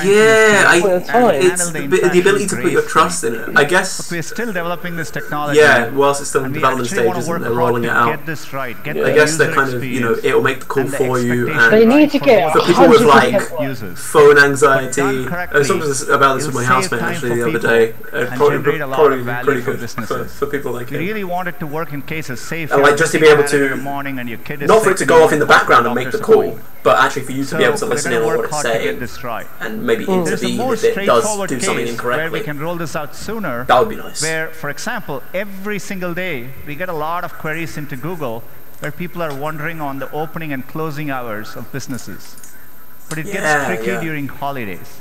And businesses get a lot of calls. Oh, brilliant. So we as Google can make just that one phone call and then update the information for millions of users. And it'll save a small business countless number of calls. So we're going to get moments like this right and make the experience better for you. I mean, I'm one of those people who tries to sort of contribute to this thing because opening hours for businesses on Google Maps are publicly editable. I mean, as are most things on Google Maps. And when I say publicly editable, I mean sort of in the way of a wiki where you can make suggestions, but then they have to be approved by people who are actually local to the area. We are working hard to give users back time. We've always been obsessed about that at Google. Search is obsessed about getting users to answers quickly and giving them what they want. Which brings me to another area. digital well-being. Now, based on our research, we know that people feel tethered to their devices. Frightening thing. Sure, it resonates with all of you.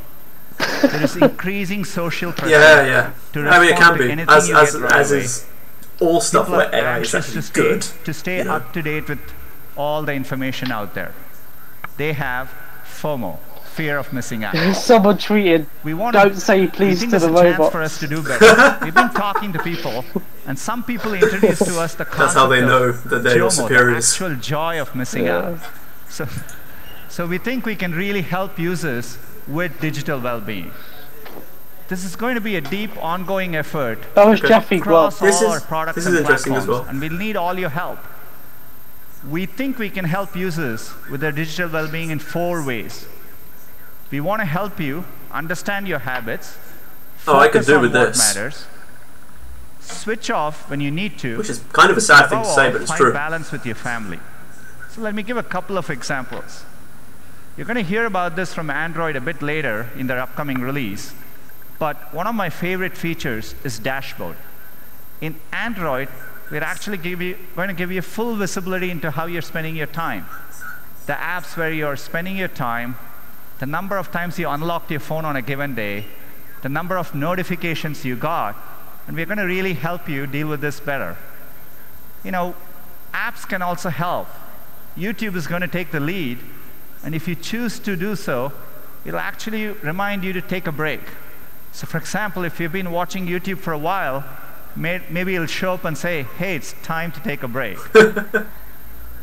YouTube is also going to work to combine, if users want to, combine all their notifications in the form of a daily digest, so that if you have 4 notifications, it comes to you once during the day. Awesome. YouTube is going to roll I don't out all want to these see features push notifications from every YouTube channel Yeah. as they come. I don't want to see them as they come. I want to just kind of see the highlights and like add them to my watch list and watch them when I have time. We've been doing a lot of time. work in this area. Family Link is a great example, where we provide parents tools to help manage kids' Android's got like a really good I think this is an notification important part of it. where they just group messages from different applications with yeah. I mean, it seems like the best way to do it. Well, I'm pretty sure that you can configure that, right? You can go, I want to see them grouped by app rather than grouped by time, because you can do that with the macOS notifications. So surely you can do it with iOS as well. No, iOS you can't do that. Online. And we are pledging to train an additional 5 million this coming year. They need to change all these tools you're seeing is launching with our digital well-being site later today. Another area where we feel tremendous responsibility is news. News is core to our mission. Also, at times like this, it's more important than ever to support quality journalism. It's foundational to how democracies work. I've always been fond of news. Growing up in India, I have distinct memory of, I used to wait for the physical newspaper. Turns out my grandfather used to stay right next to us. Ugly. There was a clear I've not hierarchy. seen them. He got his hands on the newspaper first. You haven't seen them? Then my dad, and then my brother and I would go at it. You know, I was mainly interested in the sports section at that time, but over time I developed a fondness for news, and it stayed with me even till today. It is challenging time for the news industry. Recently, we launched Google News Initiative, and we committed $300 million over the next 3 years. We want to work with organizations and journalists to help develop innovative products and programs that help the industry. We've also had a product here for a long time, Google News. It was actually built right after 9/11.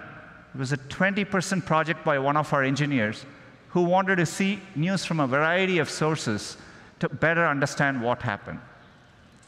Since then, if anything, the volume and diversity of content has only grown. Can't say that. There's fake news. I think there is more great journalism being produced today than ever before. It's also true that people turn to Google in times of need. Well, we have a responsibility. It's about collating. It's about collating different publications about the same topic. This is why we have reimagined our news product. Which is using the aim of to bring forward people the best of what journalism has to offer. In the first place, anyway. And we want to give users quality sources that they trust, but we want to build a product. I think also, from my experience, there's more we want to make sure sites we're giving them publishing deeper articles insight now more than and ever a fuller that are perspective about any topic they are interested in. misleading. I'm really excited. Yeah, I mean the media's always been that News. way. I mean Here's it's Tristan just been to tell you more. kind of pointed out more so in the last couple of years. All social media and the ability to easily call people out on their bullshit and let it be known that hey, this is fake. With the new Google News, we set out to help you do. There was like so many articles on the iPhone 7 recently saying like how like it's doing really bad this year. It's the worst iPhone being sold, and then Tim Cook came on the conference call for their quarterly earnings, and he was like, "We've had the best iPhone sell that we've ever had in history," sort of thing. Right at the top, everyone was like, all these analysts are like, what the fuck? CNET has already pushed out an article about Google Duplex, the phone AI. There are more stories selected just for 8 minutes ago. Our AI these guys are quick at writing. Fire hose of the web the millions pictures of and everything. Videos, we need to get up to spec. We need to be able to push stuff out there in 8 minutes. Every minute and no, we don't have a team of 500 people though, so. Google News also pulls in local voices and news about events in my area. I look forward to that kind of information that makes me feel connected to my community. Me too. This article from the Chronicle makes me wonder how long it would take to ride across this new Bay Bridge. What's cool is I didn't have to tell the app that I follow politics, love to bike, or want information about the Bay Area. It works right out of the box. And because we've applied techniques like reinforcement learning throughout the app, the more I use it, the better it gets. And at any point, I can jump in and say whether I want to see less or more of a given publisher or topic. And whenever I want to see what the rest of the world is reading, I can switch over to headlines to see the top stories that are generating the most coverage right now around the world. So let's keep going. You can see there are lots of big, gorgeous images that make this app super engaging and a truly great video experience. Let's take a look. This is what I wish Apple News was, because it's just limited to text. This brings you all the latest videos from YouTube and around the web. All of our design choices focus on keeping the app light, easy, fast, and fun. Our guiding principle is to let the stories speak for themselves. So it's pretty cool, right? Let's switch the stream up to 1080p. What we're seeing here throughout the app is the new Google Material theme. The entire app is built using Material Design, our adaptable, unified design system that's been uniquely tailored by Google. Later today, you'll hear more about this and how you can use Material themes in your products. We're also excited to introduce a new visual format we call newscasts. You are not going to see these in any other news app. Newscasts are kind of like a preview of the story, and they make it easier for you to get a feel for what's going on. Check out this one on the Star Wars movie. Here we're using the latest developments in natural language understanding to bring together everything, from the Solo movie trailer, to news articles, to quotes, and from the cast and more, in a fresh presentation that looks absolutely great on your phone. Newscasts give me an easy way to get the basics and decide where I want to dive in more deeply. And sometimes I even discover things I never would have found out otherwise. For the stories I care about most, or the ones that are really complex, I want to be able to jump in and see many different perspectives. Cool. So let's talk about our second goal for Google News, understanding the full story. Today, it takes a lot of work to broaden your point of view and understand a news story in depth. With Google News, we set out to make that effortless. Full coverage is an invitation to learn more. It gives a complete picture of a story in terms of how it's being reported from a variety of sources and in a variety of formats. We assemble full coverage using a technique we call temporal colocality. This technique enables us to map relationships between entities and understand the people, places, and things in a story right as it evolves. We apply this to the deluge of information published to the web at any given moment and then organize it around storylines, all in real time. This is by far the most powerful feature of the app and provides a whole new way to dig into the news. Take a look at how full coverage worked for the recent power outage in Puerto Rico. There are so many questions I had about this story, like, how did we get here? Could it have been prevented? And are things actually getting better? We built full coverage to help make sense of it all in one place. We start out with the set of top headlines that tell me what happened, and then start to organize around the key story aspects using our real-time event understanding. For news events that have played out like this one over weeks and months, you can understand the origin of developments by looking at our timeline of the key moments. And while the recovery has begun, we can clearly see there's still a long way to go. There are also certain questions we're all asking about a story, and we pull those out so you don't have to hunt for the answers. We know context and perspective come from many places, so we show you tweets from relevant voices and opinions, analysis, and fact checks. Now, when I use full coverage, I find that I can build a huge amount of knowledge on the topics I care about. It's a true 360-degree view that goes well beyond what I get from just scanning a few headlines. On top of this, our research shows that having a productive conversation or debate requires everyone to have access to the same information, which is why everyone sees the same content in full coverage for a topic.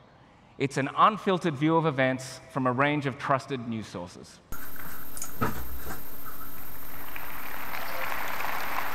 Thank you. So they were just talking about the AI for the. Sorry, I was gone for a second. They were just talking about the AI for the These are just a few of the things we think make the new Google News so exciting. But as we mentioned before, none of this would exist without the great journalism newsrooms produce every day. Which brings us to our final goal, helping you enjoy and support the news sources you love. We've put publishers front and center throughout the app. And here in the newsstand section, it's easy to find and follow the sources I already love and browse and discover new ones, including over 1,000 magazine titles like Wired, National Geographic, and People, which all look great on my phone. I can follow publications like USA Today by directly tapping the star icon. And if there's a publication I want to subscribe to, say the Washington Post, we make it dead simple. No more forms, credit card numbers, or new passwords. But this is why we developed Subscribe with Google. Subscribe with Google enables you to use your Google account to access paid content everywhere, across all platforms and devices on Google Search, Google News, and Sorry, no, what's this about Apple? So they've acquired a major, and it will be rolling out in the coming weeks. With a major in the US, major subscription magazine subscription service. I think they paid $1 billion for, and they're tying it in with Apple News. Access dependable, so it'd be interesting to see what they do with that. And where it matters most.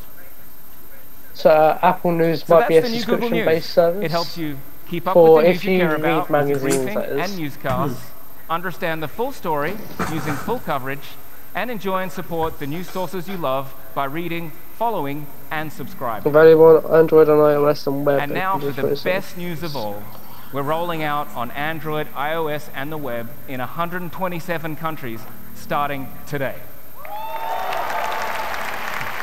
All right. I think so too. Pretty cool.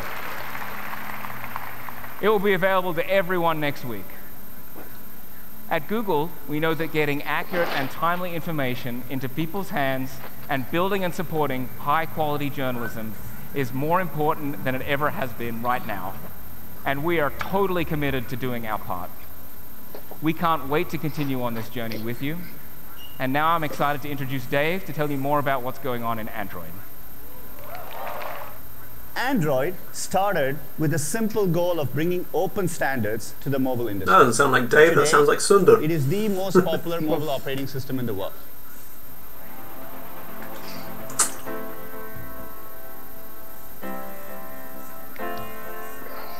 Hopefully Dave will say the same thing if new OS. For what's his phone called? For his phone. P1 or something. Dave? He's banned anyway. Which phone is this, sorry? P1, like a Huawei? No, Dave's own company. Oh.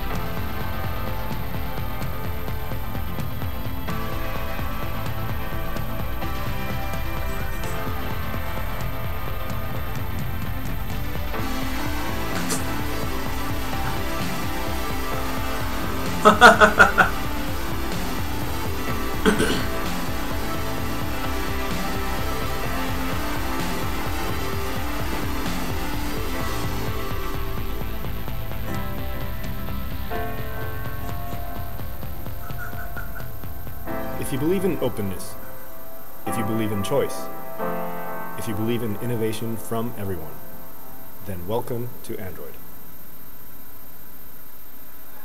Oh, this guy gets my nerves.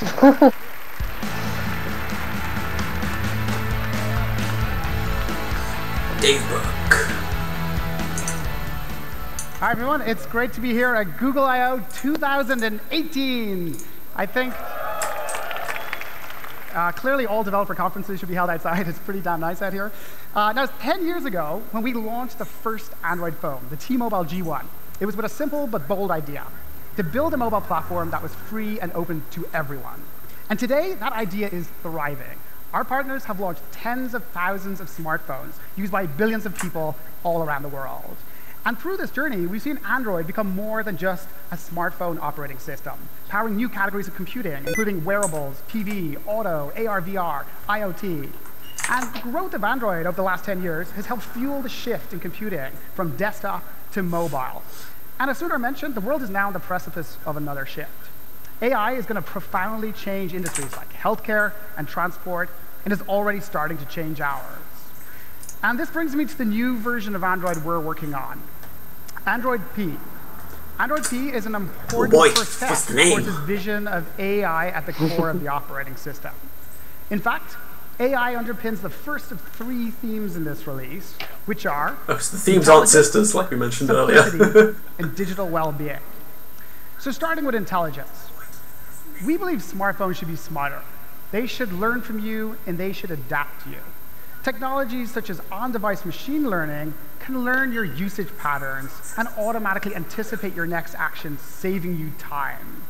And because it runs on-device, the data is kept private to your phone. So let's take a look at some examples of how we're applying these technologies to Android to build a smarter operating system. In pretty much every survey of smartphone users, you'll see battery life as the top concern. And I don't know about you, but this is my version of Maslow's hierarchy of needs. And we've all we been need there. battery and Wi-Fi before all else. Okay, but then you have one of those outlier days where it's draining faster than normal, leaving you to run to the charger.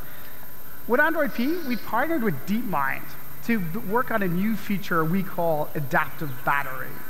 It's designed to give you a more consistent battery experience. Adaptive battery uses on-device machine learning to figure out which apps you'll use in the next few hours and which you won't use until later, if at all, today.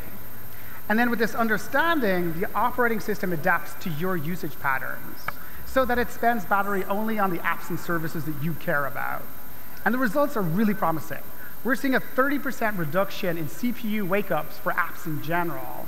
And this combined with other performance improvements, including running background processes on the small CPU cores, is resulting in an increase in battery for many users. It's pretty cool. Another example of how the OS is adapting to the user is auto brightness. Now, most modern smartphones will automatically adjust the brightness given the current lighting conditions. But it's a one-size-fits-all. They don't take into account your personal preferences and environment. So often what happens is you then need to manually adjust the brightness slider, resulting in the screen later becoming too bright or too dim. With Android P, we're introducing a new on-device machine learning feature we call adaptive brightness. Adaptive brightness learns how you like to set the brightness slider, given the ambient lighting, and then does it for you in a power-efficient way. So you'll literally see the brightness slider move as the phone adapts to your preferences. And it's extremely effective. In fact, we're seeing almost half of our test users now make fewer manual brightness adjustments compared to any previous version of Android.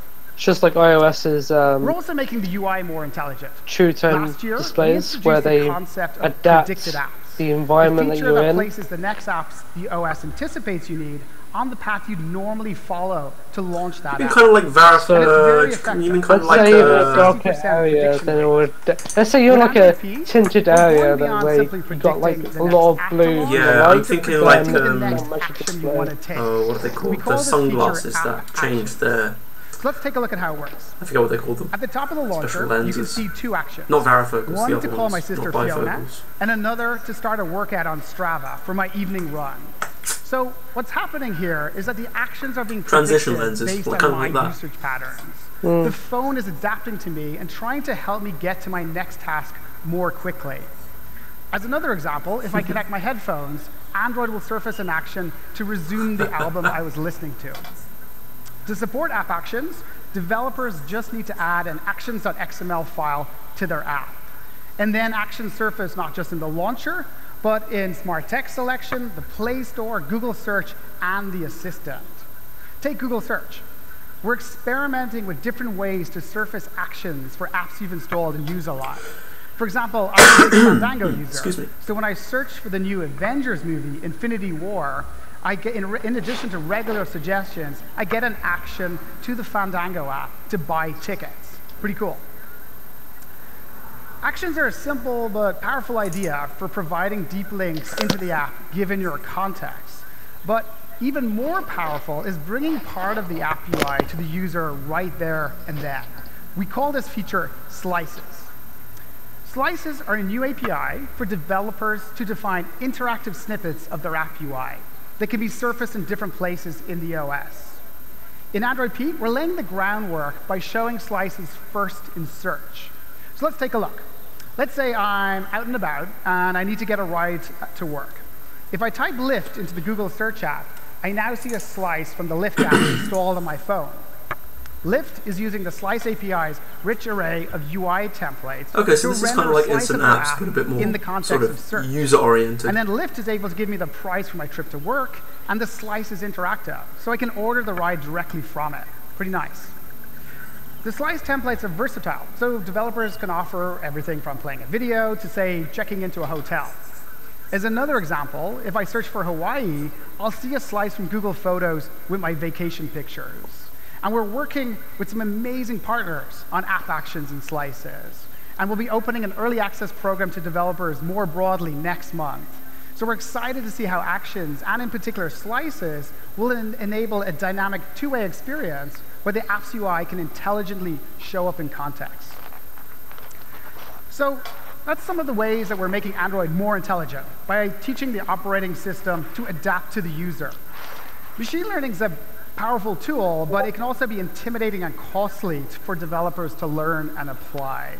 And we want to make these tools accessible and easy to use to those who have little or no expertise in machine learning. So today, I'm really excited to announce MLKit, a new set of APIs available through Firebase. With MLKit, you get on-device APIs to text recognition, face detection, image labeling, and a lot more. And MLKit also supports the ability to tap into Google's cloud-based ML technologies.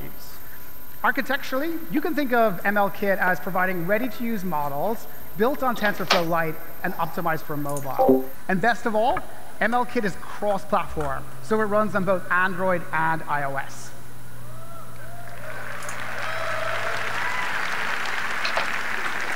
Okay. We're working with an early set of partners on MLKit and with some really great results.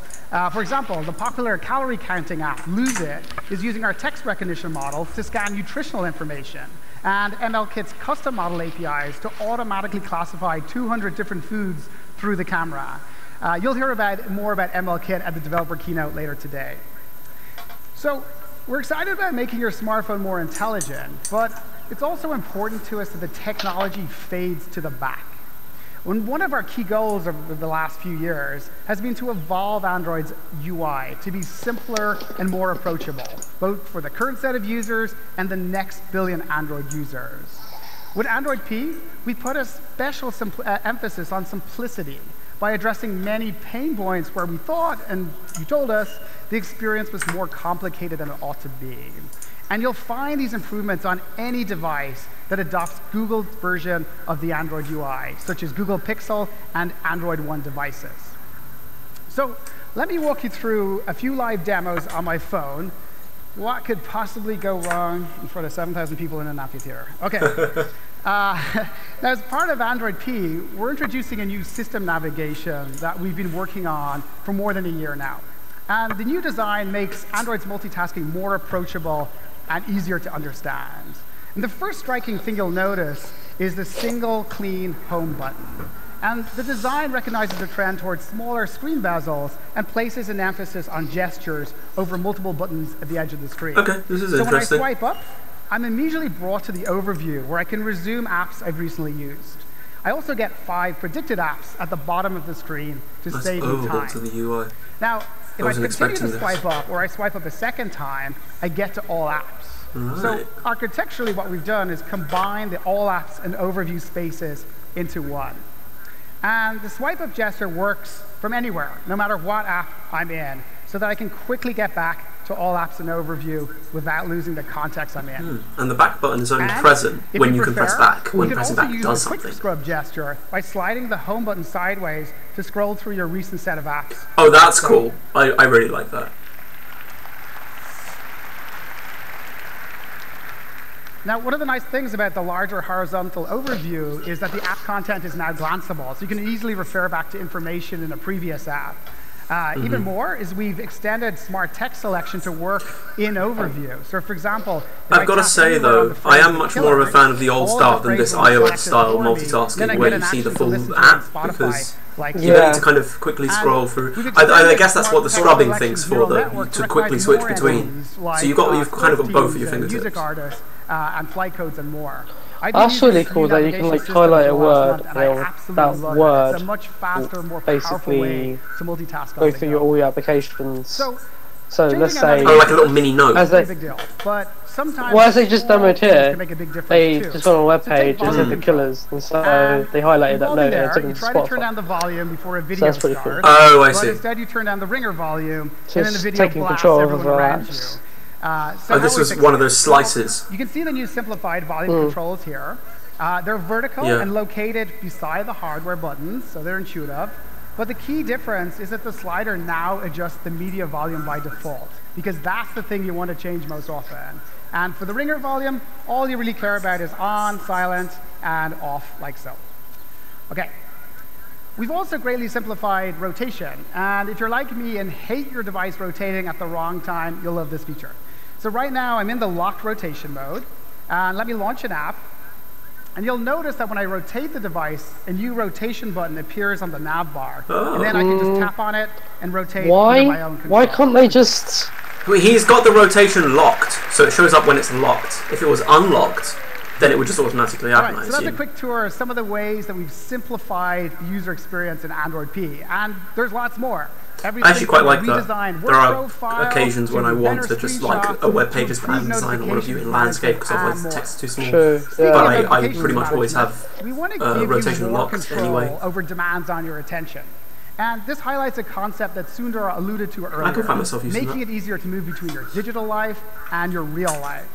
To learn more about this important area and our third theme, let me hand over to Samir. Thanks. All right, enough of Dave. Snissman. Hi, everyone. On a recent family vacation, my partner asked if she could see my phone right after we got to our hotel room. She took it from me, walked over to the hotel safe, locked it inside, and turned and looked me right in the eye and said, "You get this back in 7 days when we leave." Whoa. I was shocked. I was kind of angry. But after a few hours, something pretty cool happened.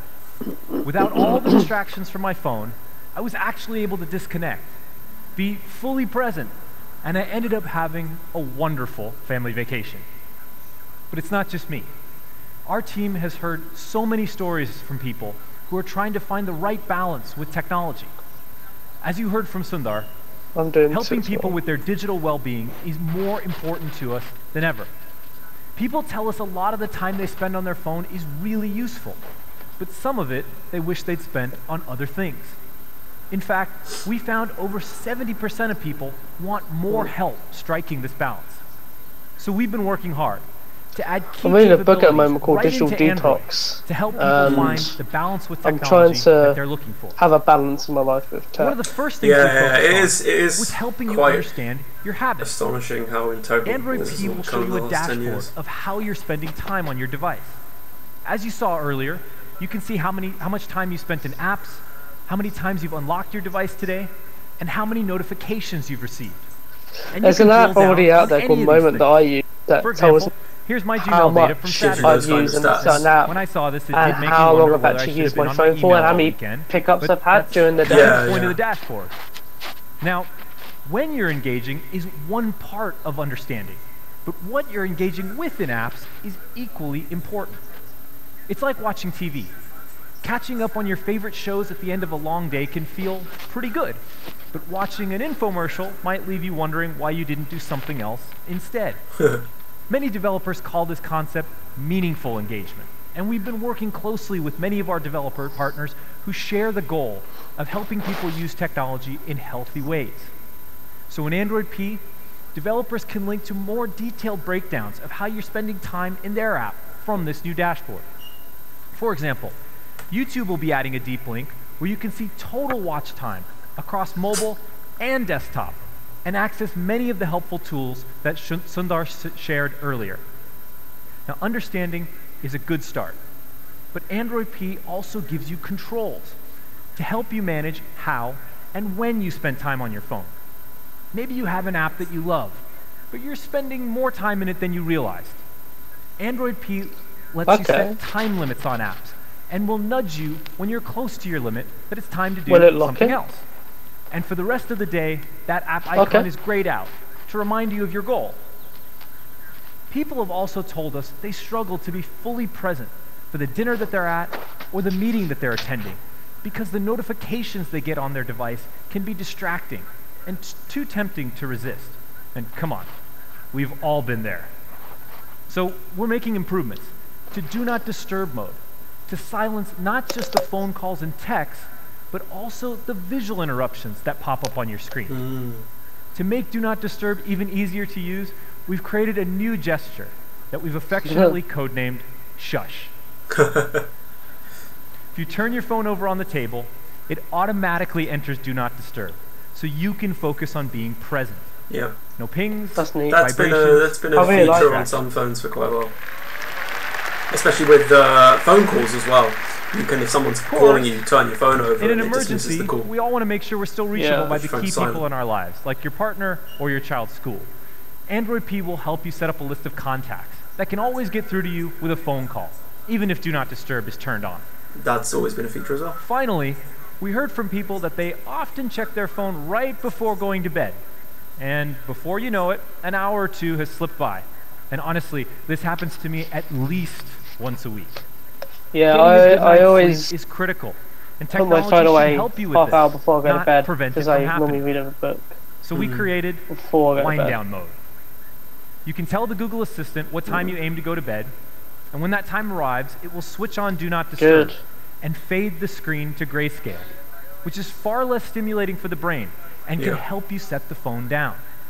It's such a simple idea, but I found it's amazing how quickly I put my phone away when all my apps go back to the days before color TV. I mean, I use Twilight on my phone, Don't which worry. is, you've probably heard of All the Flux colors Twilight, return in the because morning Flux when isn't you wake available up. for Android. This isn't in very good condition Okay, for Android currently. that was a I quick use tour Twilight, of which some of the just kind digital well-being features we're bringing to Android P makes this the fall, screen more red starting light, with Google dims Pixel. Digital well-being is going to be a long-term theme for us, so look for much more to come in the future.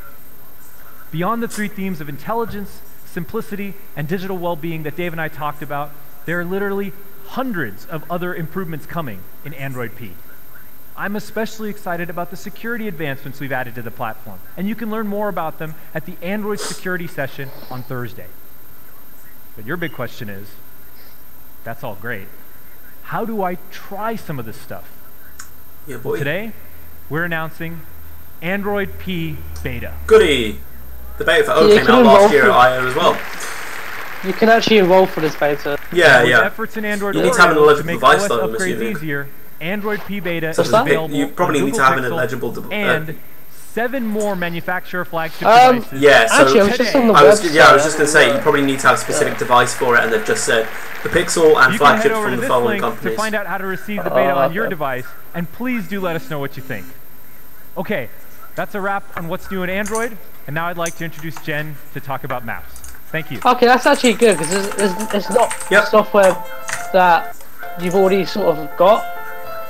Like, this is really taking advantage of everything. So I'm really impressed. I like the UI overhaul actually. Yeah. It's going to be way more slick. I'm liking it. This is so much better than last year. It has changed Nigeria so much, and you can actually be part of it. Being able to be armed with the knowledge of where you're going, you're going to be able to get there like anybody else can. 2 consecutive earthquakes hit Mexico City, and Google Maps held a response to emergency crises like this. The hurricane had turned Houston into islands, and the roads were changing constantly. We kept saying, thank God for Google. Like, what would we have done? It's really cool that this is helping people to keep doing what they love doing and keep doing what they need to do.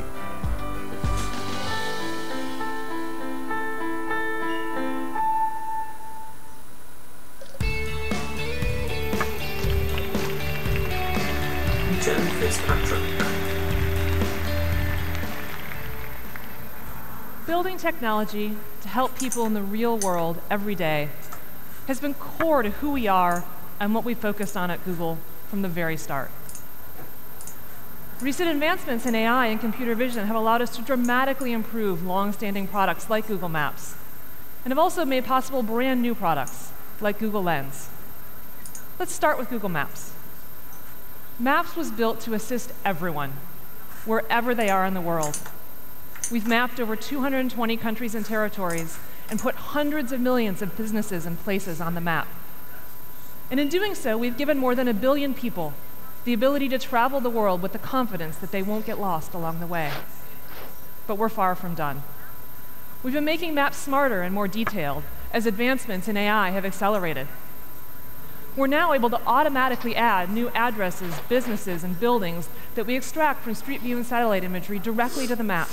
This is critical in rural areas, in places without formal addresses, and in fast-changing cities like Lagos here, where we've literally changed the face of the map in the last few years. Hello, Nigeria! We can also tell you if the business you're looking for is open, how busy it is, what the wait time is, and even that is how a really long cool people feature. usually spend there. I do really like that. We can tell you before you leave whether parking is going to be easy or difficult. That's also pretty cool. And we can help you find it. And we can now give you different routes based on your mode of transportation. Yeah, I saw whether you're the riding a motorcycle motorbike thing or as well driving a actually a car. couple of days ago. And by understanding how different types of vehicles move at different speeds, we can make more accurate traffic predictions for everyone. But we've only scratched the surface of what maps can do. We originally designed maps to help you understand where you are and to help you get from here to there. But over the past few years, we've seen our users demand more and more of maps. They're bringing us harder and more complex questions about the world around them, and they're trying to get more done. Today, our users aren't just asking for the fastest route to a place. They also want to know what's happening around them, what the new places to try are, and what locals love in their neighborhood. The world is filled with amazing experiences, like cheering for your favorite team at a sports bar, or a night out with friends or family at a cozy neighborhood bistro. We want to make it easy for you to explore and experience more of what the world has to offer. We've been working hard on an updated version of Google Maps that keeps you in the know on what's new and trending in the areas you care about and helps you find the best place for you based on your context and interests. Let me give you a few examples of what this is going to look like with some help from Sophia. First, we're adding a new tab to Maps called For You. It's designed to tell you what you need to know about the neighborhoods you care about, new places that are Should be opening, ending soon, what's in trending about 5 now, minutes. and personal recommendations. Here, I'm being told about a cafe that just opened in my area. What's the estimate for an hour If we and a scroll half? down, I see a list of the restaurants that are trending this week. This is super useful because with zero work, Maps is giving me ideas to kick me out of my rut and inspire me to try something new. But how do I know if a place is really right for me? Have you ever had the experience at looking at lots of places, all with 4-star ratings? And you're pretty sure there's some you're going to like a lot and others that maybe aren't quite so great, but you're not sure how to tell which ones?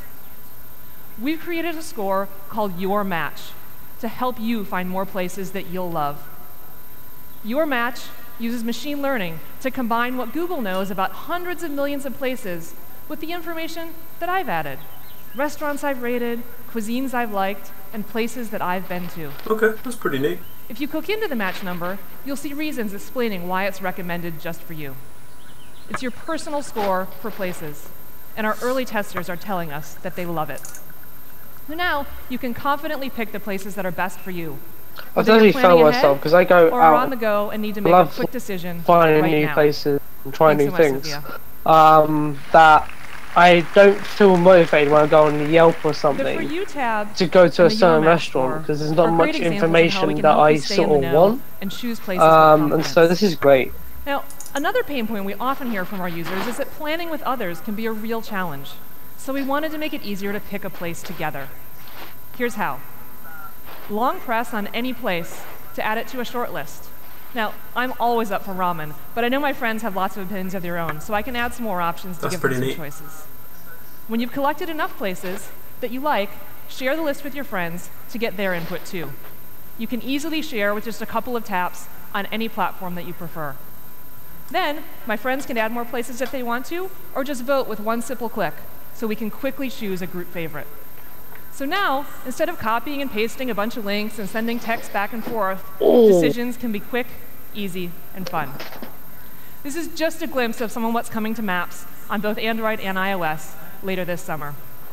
And we see this as just the beginning of what Maps can do to help you make better decisions on the go and to experience the world in new ways. That's going to be really from your bad local neighborhood for to the far-flung corners of the world. because I did an article on I'm in Diary and they're doing a similar thing. Calio.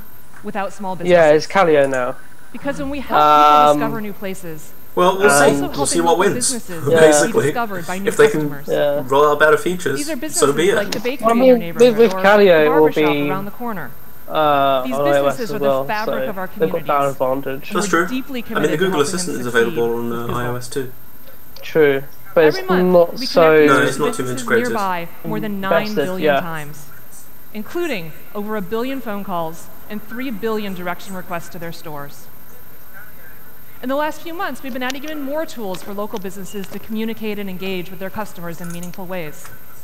You can now see daily posts on events or offers from many of your favorite businesses. And soon you'll be able to get updates from them in the new For You stream too. And when you're ready, you can easily book an appointment or place an order with just one click. We're always inspired to see how technology brings opportunities to everyone. The reason we've invested over the last 13 years in mapping every road, every building, and every business is because it matters. When we map the world, communities come alive, and opportunities arise in places we never would have thought possible. And as computing evolves, we're going to keep challenging ourselves to think about new ways that we can help you get things done in the real world. I'd like to invite Aparna to stage to share how we're doing this, both in Google Maps and beyond.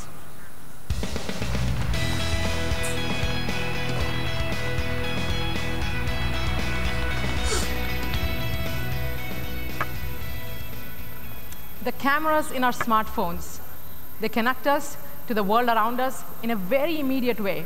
They help us save a moment, capture memories, and communicate. But with advances in AI and computer vision that you heard Sundar talk about, we said, what if the cameras can do more? What if the cameras can help us answer questions? Questions like, where am I going? Or what's that in front of me? Let me paint a familiar picture. You exit the subway, you're already running late for an appointment or a tech company conference, that happens. And then your phone says, head south on Market Street.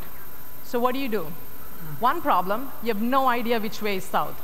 So you look down at the phone, you're looking at that blue dot on the map, and you're starting to walk to see if it's moving in the same direction. If it's not, you're turning around. They've all been there. So we asked ourselves, well, what if the camera can help us here? Our teams have been working really hard to combine the power of the camera, the computer vision, with Street View and maps to reimagine walking navigation. So here's how it could look like in Google Maps. Let's take a look. Nice. You nice. open the camera. Okay. Nice. That is cool. This is some sort of AR. Yeah. Instantly. It falls under AR. You instantly know where you are. No futzing with the phone. That is cool. All the information on the map, the street names, the directions. I mean, it's not too different right from there, just having a compass anyway, but like, I'm guessing it's going to use so that way you stay the text on signs around you to kind of also determine what direction you're facing, because sometimes compass isn't very accurate. Yeah. Okay, that's cool. And just for fun, our team's been playing with an idea of adding a helpful guide so that it can show you the way. There she goes. Pretty cool. Now, enabling these kinds of experiences, though, GPS alone doesn't cut it. So that's why we've been working on what we call VPS. How I normally navigate is that can I set my location I want to go to on my iPhone, and then it goes straight to my watch, and so my watch dings me when I need to turn. Yeah, turn-by-turn navigation. Yeah. But if you don't know what direction you're going in, then bit useless. Yeah, it's true. VPS the visual features in the environment to do the same. So that way we help you but figure the point out exactly is that I'm not always looking up my phone. Yeah, that's true. That's true. Yeah, it'd be in my pocket. And it must be really nice with the Apple Watch because it's very subtle vibration on your arm. You still notice it. Help you in maps. But we think the camera can also help you do more with what you see. That's why we started working on Google Lens.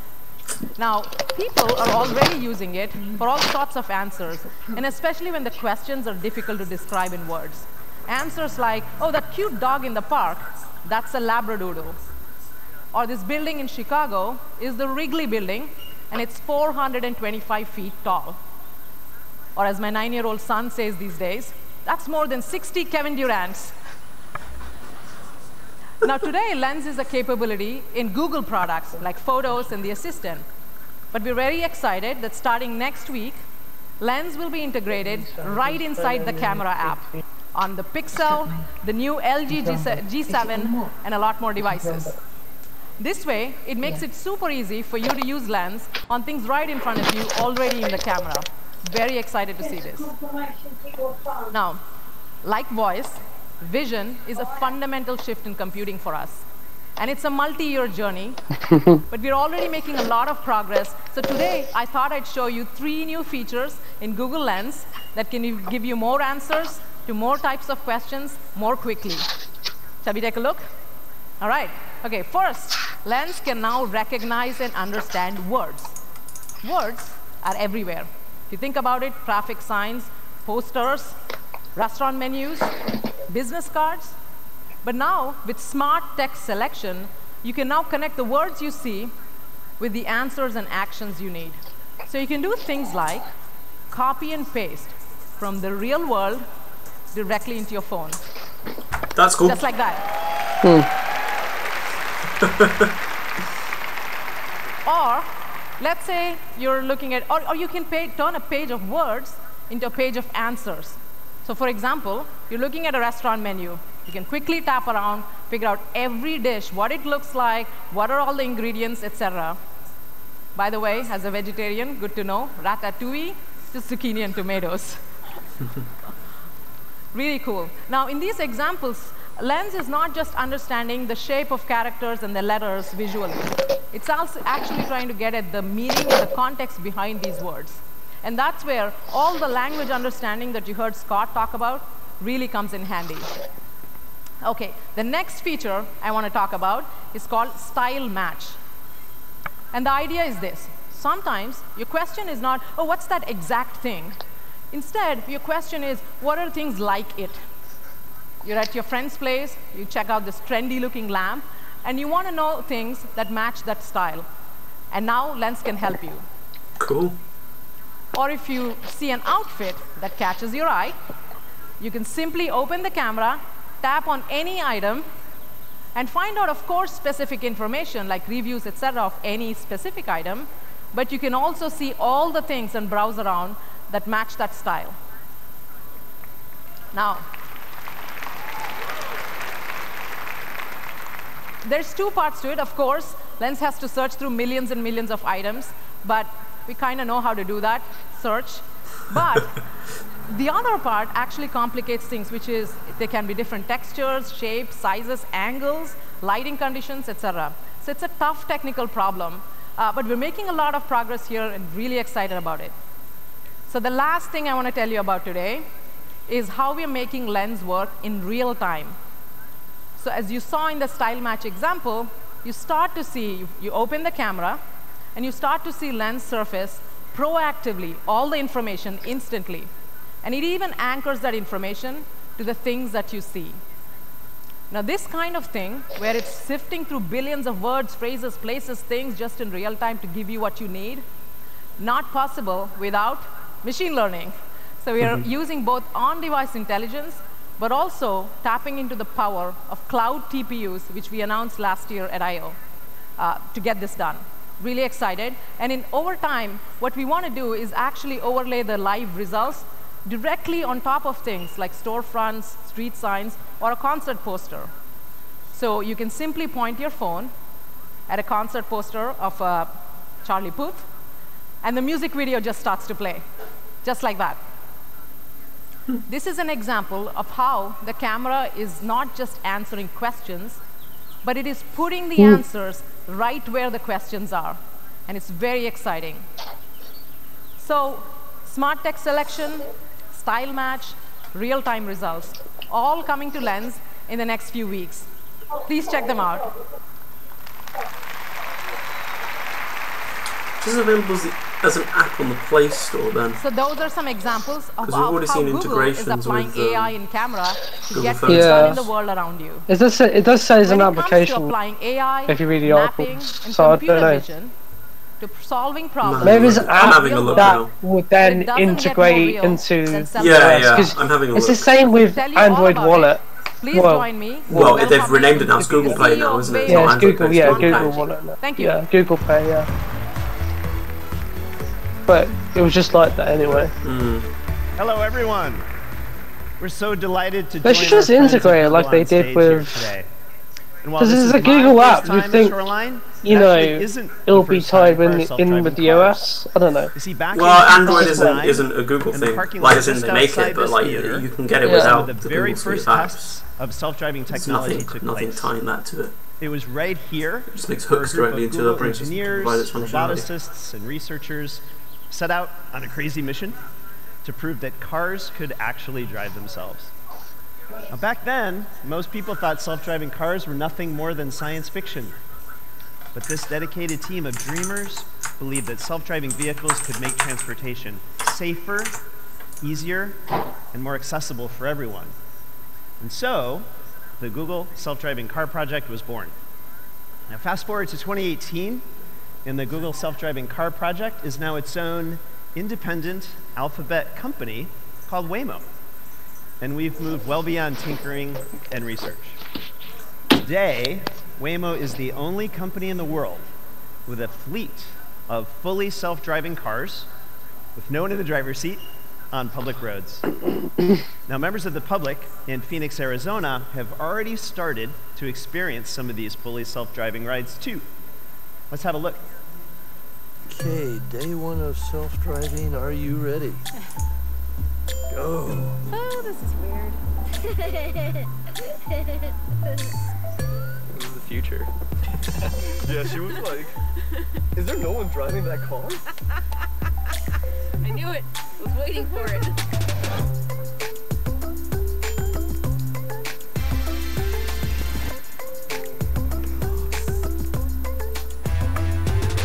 You'd certainly never know that there wasn't someone driving this car.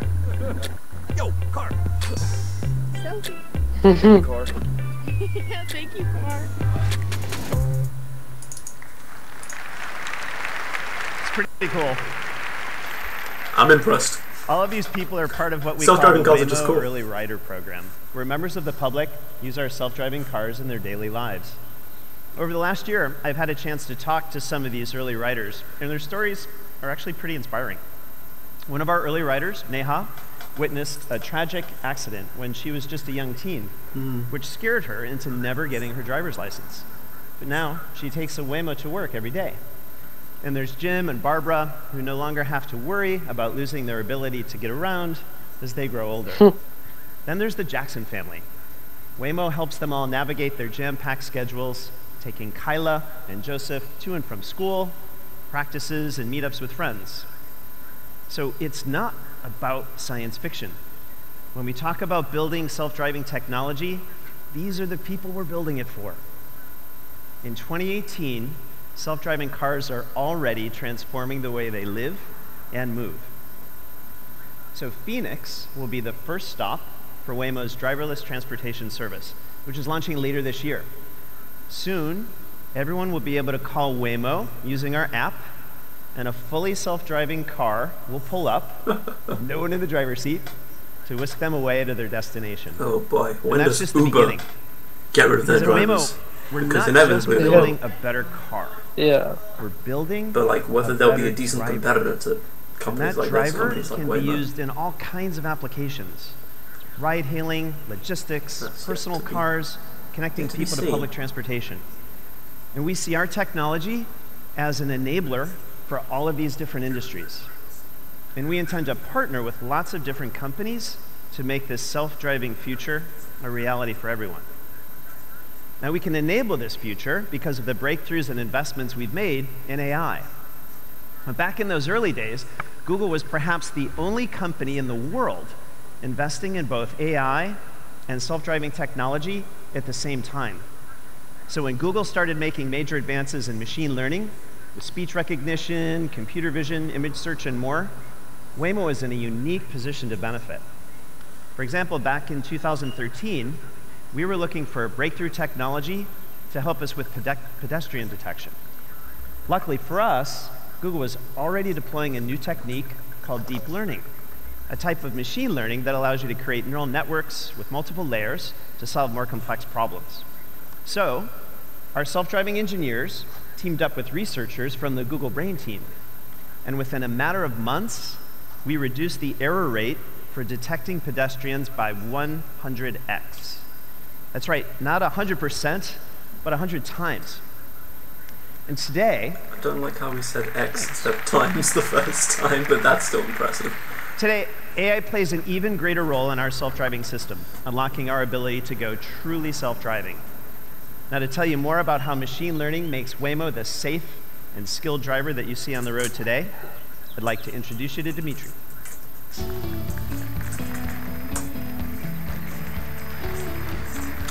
All right, well, so much for the thing finishing at 1:30. Good morning, everyone. It's great to be here. Now, at Waymo, AI touches every part of our system. The From developer perception keynote to is at prediction to 12:45 decision-making to Pasadena mapping time, and so much Mountain more. View time, rather. So, to be a capable 8:45 here. and safe driver, our So, an cars hour. need a deep semantic understanding of the world around them. Our vehicles need to understand and And that's classify scheduled to go objects, on for an interpret hour. their movements, reason about intent, finishing at and 4:10. predict what they will do in the future. They need to understand how each object interacts with everything else. And finally, our cars need to use all of that information to Well, act there's in a a safe and predictable video manner. surfacing Needless to say, there's a lot that Twitter goes into building a self-driving car. that And today, I when want to tell you about two areas Android was first where AI has released, made a huge impact. or was first Perception owned by Google, and prediction. the perception. T-Mobile G1, Detecting which and is classifying owned by objects is a key part of driving. HTC, And pedestrians in particular basically pose a unique showed off, challenge because they come in all kinds of I guess, a shapes, form of postures, and AR sizes. So, for example, here's to a do with construction maps, worker so picking out of a turn-by-turn manhole with navigation. most of his body obscured. There's a video. Here's a pedestrian crossing the showing street, concealed what by they're a plank of working, wood. what they're working on And here- right now Cool. is We what have they pedestrians did who are dressed back in then. inflatable dinosaur costumes. Interesting. Right. Now, we haven't taught our cars about the Jurassic I period, just retweeted but about can it. still classify them correctly.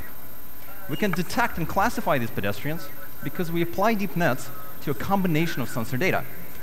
Traditionally in computer vision, neural networks are used just on camera images and video. But our cars have a lot more than just cameras. We also have lasers to measure distance and shapes of objects, and radars to measure their speed. Laser radar. And by applying machine learning to this combination of sensor data, we can accurately detect pedestrians in all forms in real time. A second area where machine learning has been incredibly powerful for Waymo is predicting how people will behave on the road. Now, sometimes people do exactly what you expect them to, and sometimes they don't. Take this example of a car running a red light.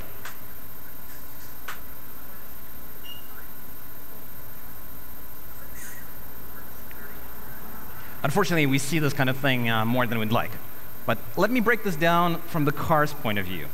Our car is about to proceed straight through an intersection. We have a clear green light, and cross-traffic is stopped with a red light. But just as we enter the intersection, all the way in the right corner, we see a vehicle coming fast. Our models understand that this is unusual behavior for a vehicle that should be decelerating. We predict the car will run the red light. So we preemptively slow down, which you can see here with this red fence, and this gives the red light runner room to pass in front of us while it barely avoids hitting another vehicle. And we can detect this kind of anomaly because we've trained our ML models using lots of examples. Today, our fleet has self-driven more than 6 million miles on public roads, which means we've seen hundreds of millions of real-world interactions. To put that in perspective, we drive more miles each day than the average American drives in a year. Now, it takes more than good algorithms to build a self-driving car. We also need really powerful infrastructure. And at Waymo, we use the TensorFlow ecosystem and Google's data centers, including TPUs, to train our neural networks. And with TPUs, we can now train our nets up to 15 times more efficiently. We also use this powerful infrastructure to validate our models in simulation. And in this virtual world, we're driving the equivalent of 25,000 cars all day, every day. All told, we've driven more than 5 billion miles in simulation. And with this kind of scale, both in training and validation of our models, we can quickly and efficiently teach our cars new skills. And one skill we started to tackle is self-driving in difficult weather, such as snow, as you see here. And today, for the first time, I want to show you a behind-the-scenes look at what it's like for our cars to self-drive in snow. This is what our car sees before we apply any filtering. Driving in a snowstorm can be tough because snowflakes can create a lot of noise for our sensors. But when we apply machine learning to this data, this is what our car sees. We can clearly identify each of these vehicles, even through all of the sensor noise. And the quicker we can unlock these types of advanced capabilities, the quicker we can bring our self-driving cars to more cities around the world, and to a city near you. And we can't wait to make our self-driving cars available to more people, moving us closer to a future where roads are safer, easier, and more accessible for everyone. Thanks, everyone.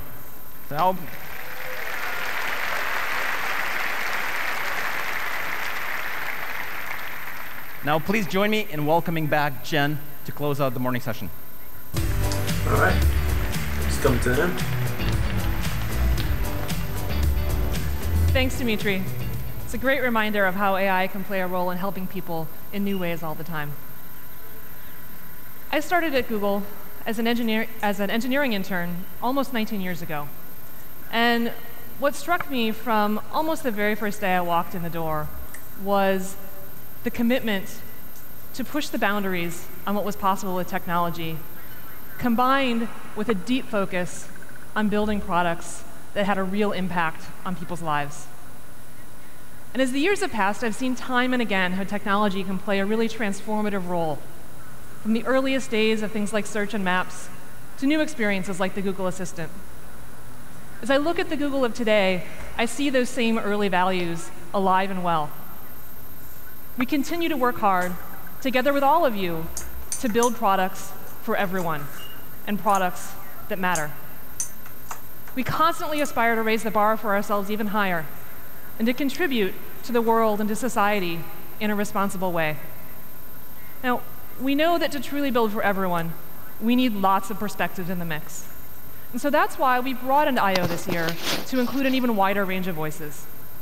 We've invited additional speakers over the next 3 days to talk to you all about the broader role that technology can play in everything from promoting digital well-being to empowering NGOs to achieve their missions. Along with, of course, the hundreds of technical talks that you've come to expect from us at I/O and that we hope you can enjoy and learn from as well. welcome to I/O 2018. Please enjoy, and I hope you all find some inspiration in the next few days to keep building good things for everyone. Thank you. All right. Cool. Still don't know what those traffic light cubes are about. Yeah.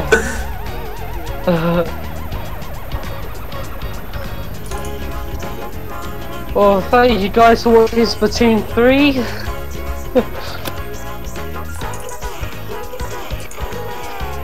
Can't wait for Splatoon 3. Okay, there are a couple of exciting things during that conference. Hashtag Google Duplex is still...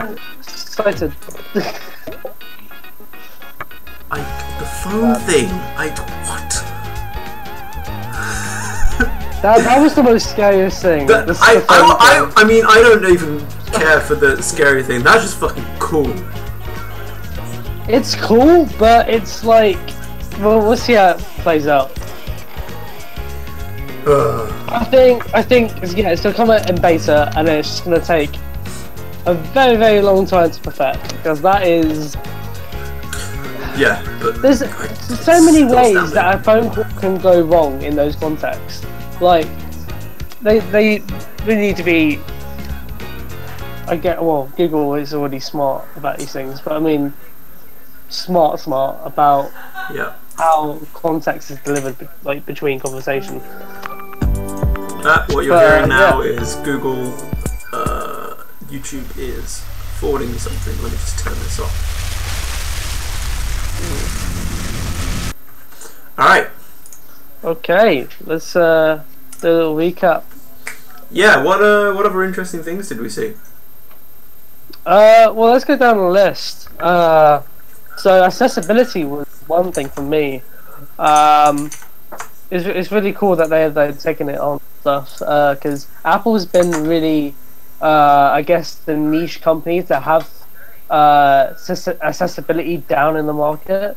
I never felt Google was on their game for that, and it's really disappointing to not see any accessibility improvement over the years from them. You know, it's not really fair on most users' cases, but it looks like, for one thing, they're really considering it more. We didn't see too much on the side of things, because it's just all Morse code things. Yeah, the accessibility was just with the keyboard specifically. Yeah, and it's still interesting. It's something that they did well at. Another thing, if I go down here, the Google Photo enhancements is pretty cool. The way that you can turn a black and white photo and have some sort of like color to it. I forget what else they added with Google Photos though. Let me just check, because I didn't get to write those down because I was tweeting too much. So yeah, Google Photos will be able to convert documents into PDF. Now you get this with Apple Notes, but the thing is though, it's within the Photos app, and also we saw live that you could actually scan the document and it will put it in straight into a PDF. Now I guess not a lot of people might not want it to go into a PDF. There might actually be more file types that you might want, so that kind of sucks. Yeah, I suppose. I mean, I'm guessing it's just raw. If you are scanning something, then it will be in a generic, you know, image PDF format. Or PDF or whatever. I'm assuming what's happening there is it's breaking down the optical character recognition, taking an image and then breaking down the bits that are text and replacing them with indexed actual text, so that you know you can search through the document and that kind of stuff. So it's not just a PDF of images, but it's actually, for all intents and purposes, a kind of a mock-up of the document.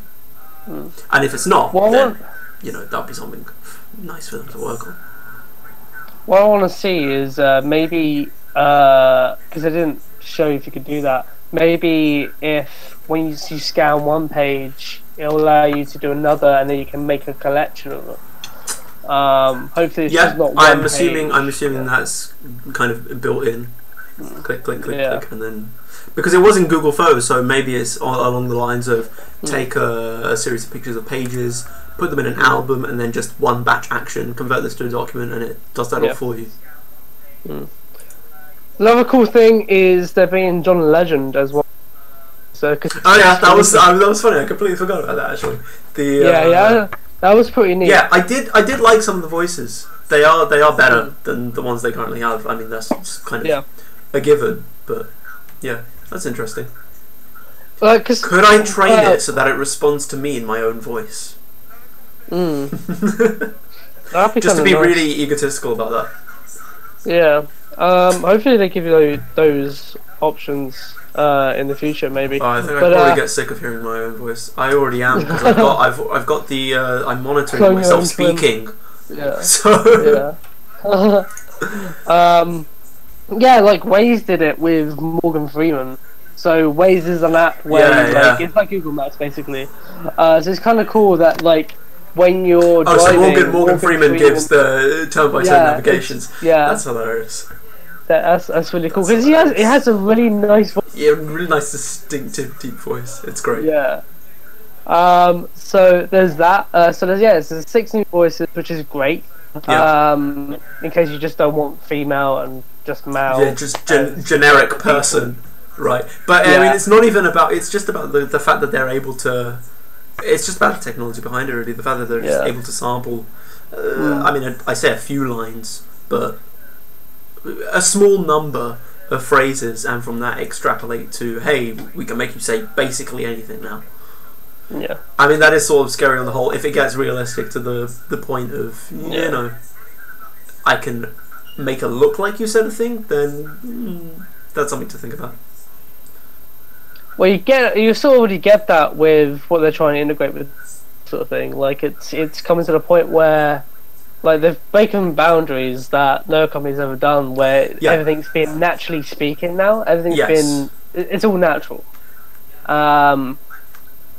It's probably going to take a bit more time, but like they've improved so much to the point where it might actually become, it's going to become a reality. But at the same time, the user is going to feel maybe okay to go along with that sort of program and actually use that product and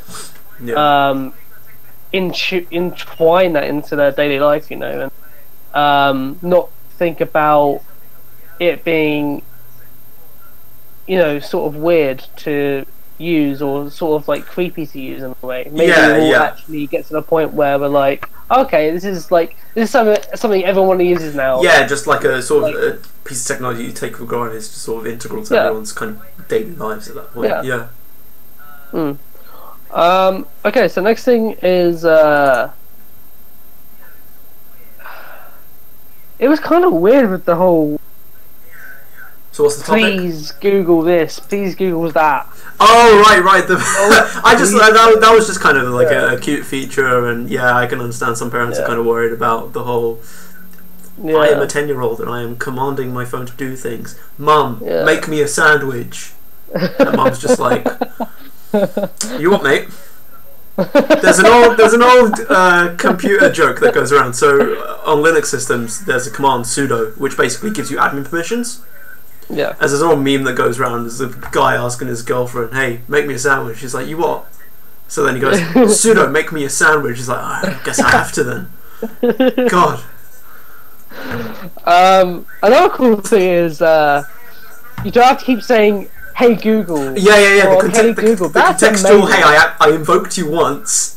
Yeah. Why should I have to like manually invoke you for a second, third, fourth time? Yeah, it makes sense. They're taking advantage of the whole. You've been trained to know my voice specifically, so if I invoke you and say something, and then the person sitting next to me is trying to do something, then I mean, provided that I'm not speaking over them, will it still listen to them? Or I mean, even if it won't, that's still desirable behaviour. It should only really listen to my voice if I've set it to do so. But I mean, how does that work? It's still cool that that's the case though. So like, if you're in a busy room, or you know, Ali still only listen to you. With Google Home, just for that product, and I don't know if that applies mobile phones as well, but with Google Home now they've got a feature where you can actually just integrate your voice and it will only answer to you now. I haven't tried that out myself, but I know that's a feature that they brought out like a couple months ago. So maybe that will tie into it. So like, if you are having a conversation with someone and you're using that product won't interfere with that certain person you're speaking with at the same time. Yeah. I mean, that just kind of makes sense. If that wasn't the case, it'd just kind of be an unintuitive thing to use. Okay. Just looking for my notes. Yeah, we covered that. So after we've kind of already talked about the calling bit, really. Yeah, I want to have a look into that though. We've got about half an hour, I guess. We can spend half an hour talking about things. So, I mean, we've already kind of discussed NSynth. I want to look through World Draw, which was this little kind of thing they were showing in the pre-show and as the show was starting.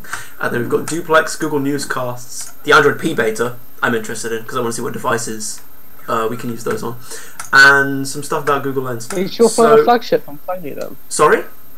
Is your phone a flagship? It is not a flagship in any sense. I'm using a Sony Xperia E3, which is just the cheap sort of, I think it's about £110, £120 I got it for. Someone in the chat also says Google Message. Why didn't they talk about Google Message? I have no idea what Google Message is. Let's have a look at that. You heard of it? Google Message. Yeah. Oh, is this about like the RCS thing? I think you may have mentioned to me. Yes. Yeah. Who said that in the chat? Android messages may soon let you text from the web. Someone by the name of whatever ! Is this in the live stream chat? Yeah, this is in the YouTube chat. Most impressive was Google News and Google Lens. Why didn't they talk about Google Message? And then he's trying to help us alone with oh yeah, Android P. They did a massive design overhaul with the home screen and the app switching and that sort of thing as well. So we'll have a look at that. Alright, let's have a look at Duplex first. I was able to find a story on this. Let's have a look at Google Lens. We'll go back through the chat. So let's see what people on Twitter are saying.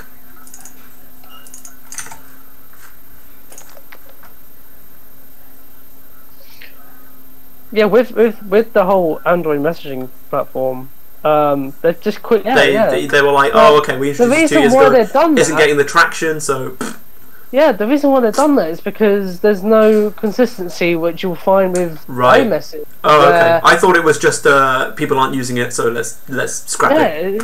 Because there's with Android right now, there's no messaging service that is really competing with iMessage to a certain extent, and that's because there's no consistency. Okay, here we go. This is cool. People. We've made a conversion. Google Lens will tell me what things are on scary foreign menus. I'm going back to Android. Oh god. Yeah, we have as well the whole look at text, copy paste it thing. So I guess that kind of facilitates AR translation. You know, point your phone at a sign that says "arrêtez" and it just converts it to say "stop" because you don't speak French or something. So that's quite nice. What else? Yeah, we've got augmented maps. That's cool.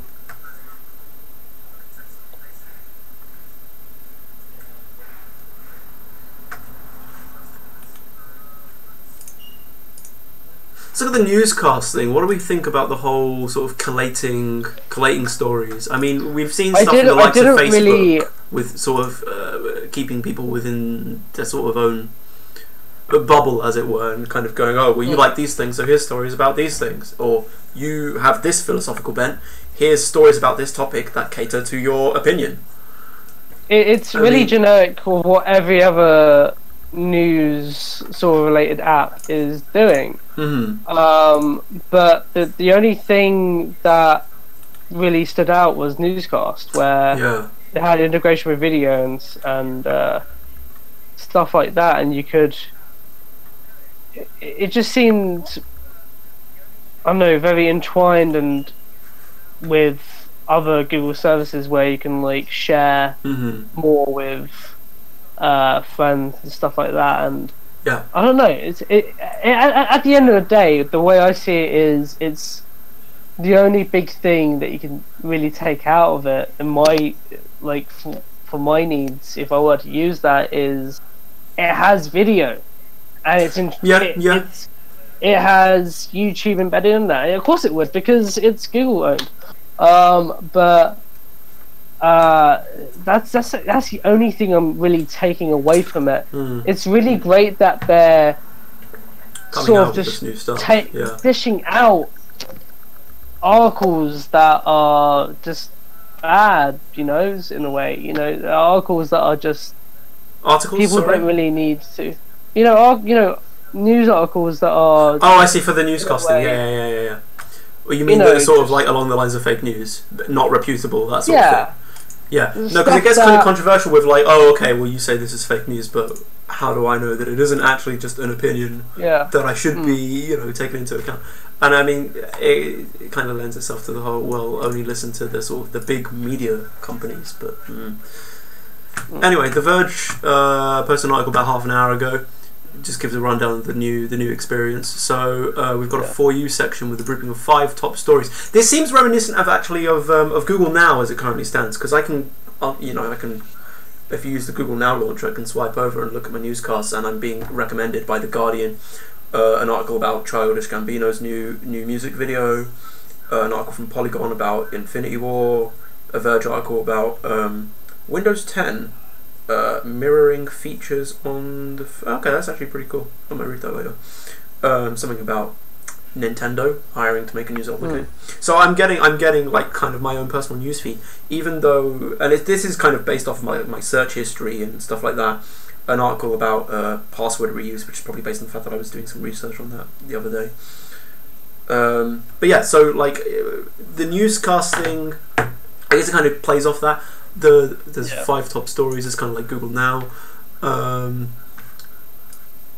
You've got this new newscast format, which we were just discussing. Uses natural language understanding to give you a collection of articles about a single topic.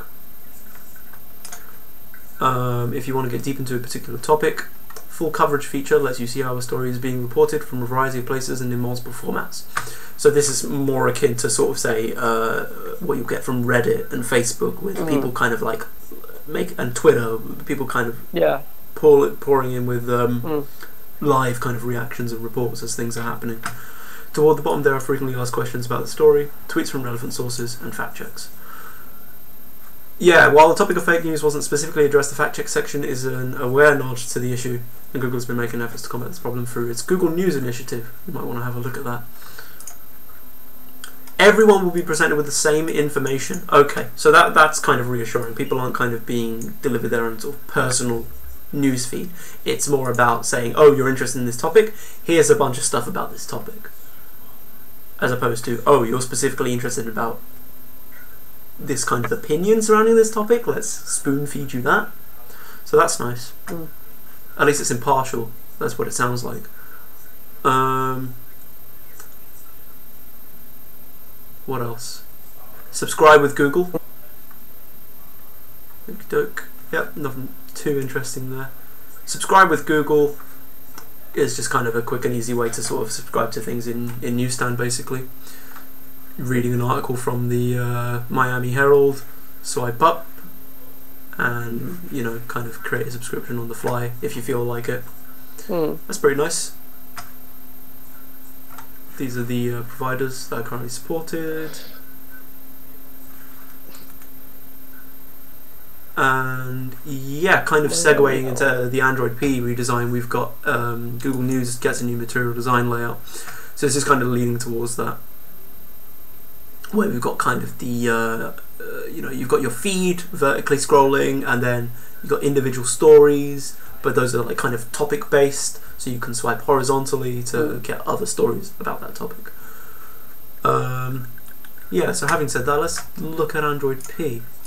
So with Android P, we've got several things. So we've got the home that's been redesigned, which a lot of people have said is just like, or it's kind of, I guess, like the new iPhone 10 UI design. How you navigate. So you've got the swipe up gesture, which will take you to the multitasking bar. Stuff like that. If you want to go home, you press the button that's below, I believe, I'm not highly familiar with the Android layout sometimes. So it's home in the center, which is usually a circle now. Yeah. On some older devices, it's still a house icon. Back on the left, app switcher on the right. Yeah. So you got that, which is just similar to the way Apple has changed their operating system just for that phone, for the iPhone 10.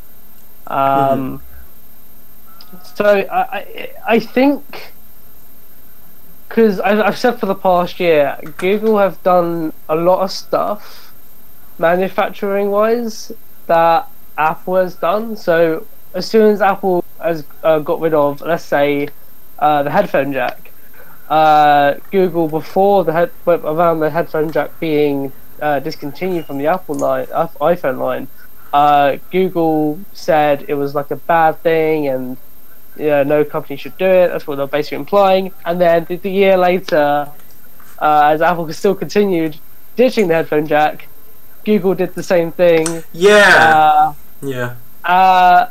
And just quickly announced that in the Pixel 2 launch, and it was just kind of funny watching. Yeah, you go back and watch the original Pixel launch, and it's like, yeah. Hey Apple, we kept that headphone jack. Oh wait, this year we're getting rid of it. Oh no, let's not talk about that. Yeah. But at least they added a dongle in, just like Apple does, I guess. Yeah, I mean that's what's going to happen. It's just legacy tech. You need adapters. You want to use a quarter-inch headphone jack in a 3.5 one. You've got to use an adapter. It's just the way things work. Yeah, it's just going from a floppy disk drive to a hard drive back in the day. Yeah, exactly. It's that same thing. You know, if floppy disks to CDs, that sort of thing. If you are interested in tech and you really want to have the latest, you've got to adapt to it, basically. Yeah. That's the only way you're gonna get around. I did the same. Like I mean, I don't use the headphone jack that much. I mean, I'm using it for my MacBook right now, but for my iPhone, I use sometimes. Actually, tell a lie. I actually do use my wired headphones sometimes, but mostly I use my AirPods, which is wireless, of course. But yeah, I don't know. It really depends on the type of person you are. Maybe sometimes you do want to hold on to those legacy ports, and hold on to that old tech. But if you're someone that just wants to adapt, then that's the only way. You're just going to have to go through that. And it will change in the future. There's going to be loads of people that are going to have wireless headphones compared to wired in the near future. So the market will change for that, I assume. Yeah, so going back to my point about the manufacturing of it, I think they're going to add the notch, because a lot of Android manufacturers at the moment, I think there's 3 currently, but just to name one of them, G, have adapted the notch, which you'll find. So kind of full screen with the kind of iPhone 10 style. Yeah. Black area at the top. Yeah, which is where. Yeah, I'm interested to see, because with regards to phones which have front-facing speakers, that's not really an option. Yeah. And that seems to be where things are kind of trending towards, as well as the fact that having a bezel is just kind of nice, because then you're not accidentally touching the screen and things. Yeah. I've never been a fan of edge-to-edge displays, and definitely not curved displays. They just don't do it for me. They just kind of irk me. Alright, well, yeah, talking about Google Duplex now, let's have a listen to this conversation again, because this was kind of just absurd. As I said earlier, our vision for our assistant is to help you get things done. It turns out a big part of getting things done is making a phone call. You may want to get an oil change schedule, maybe call a plumber in the middle of the week, or even schedule a haircut appointment. We are working hard to help users through those moments. We want to connect users to businesses in a good way.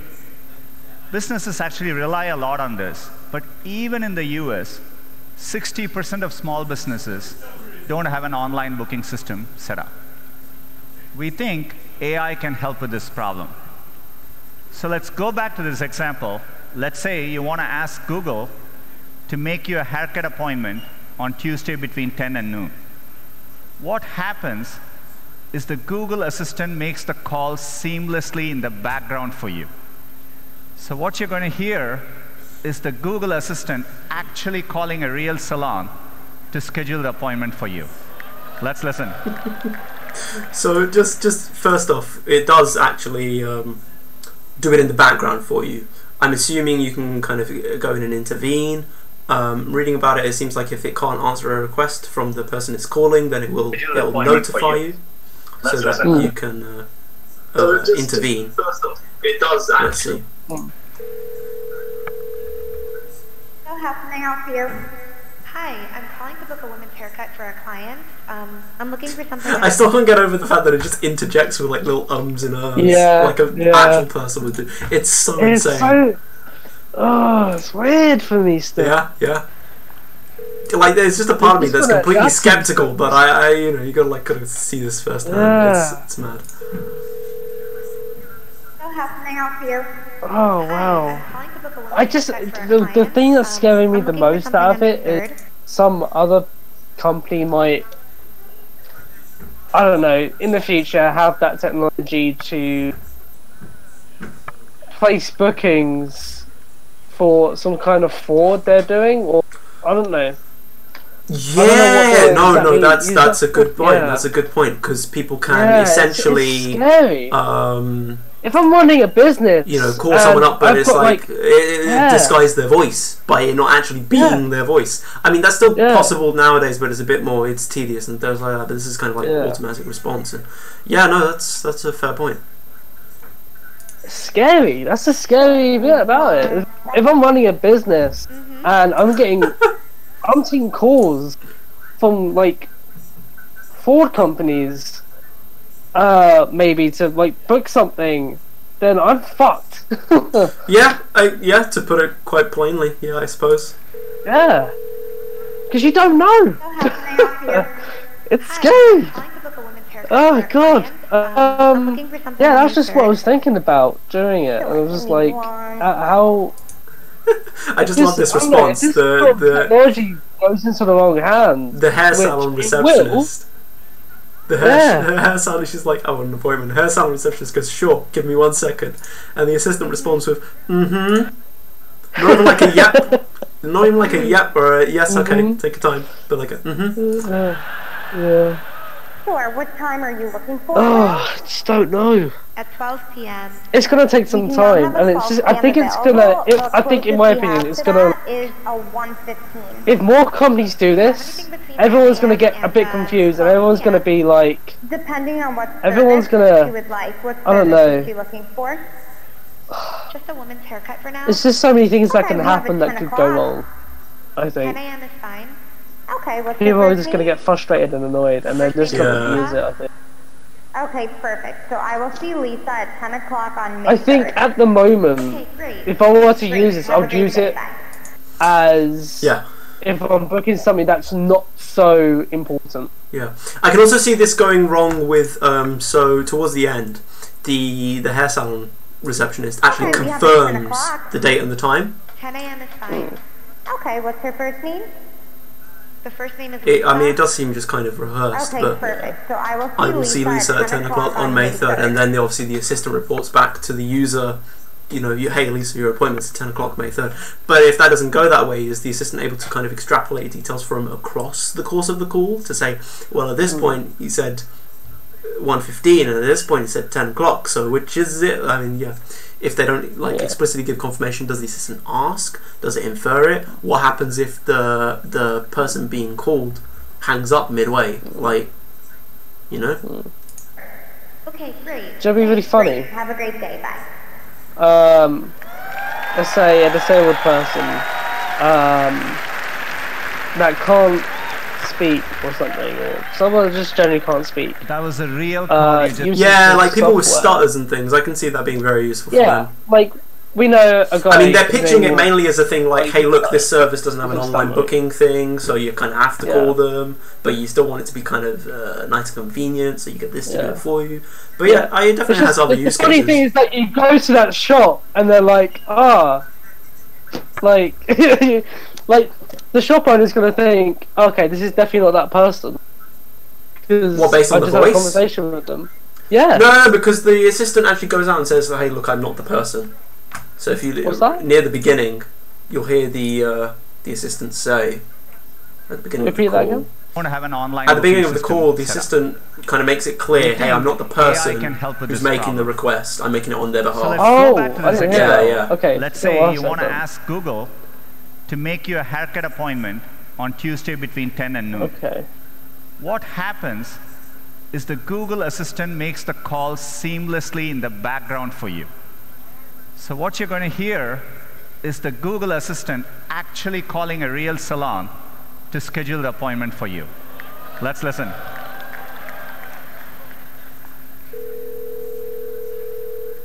How can I help you?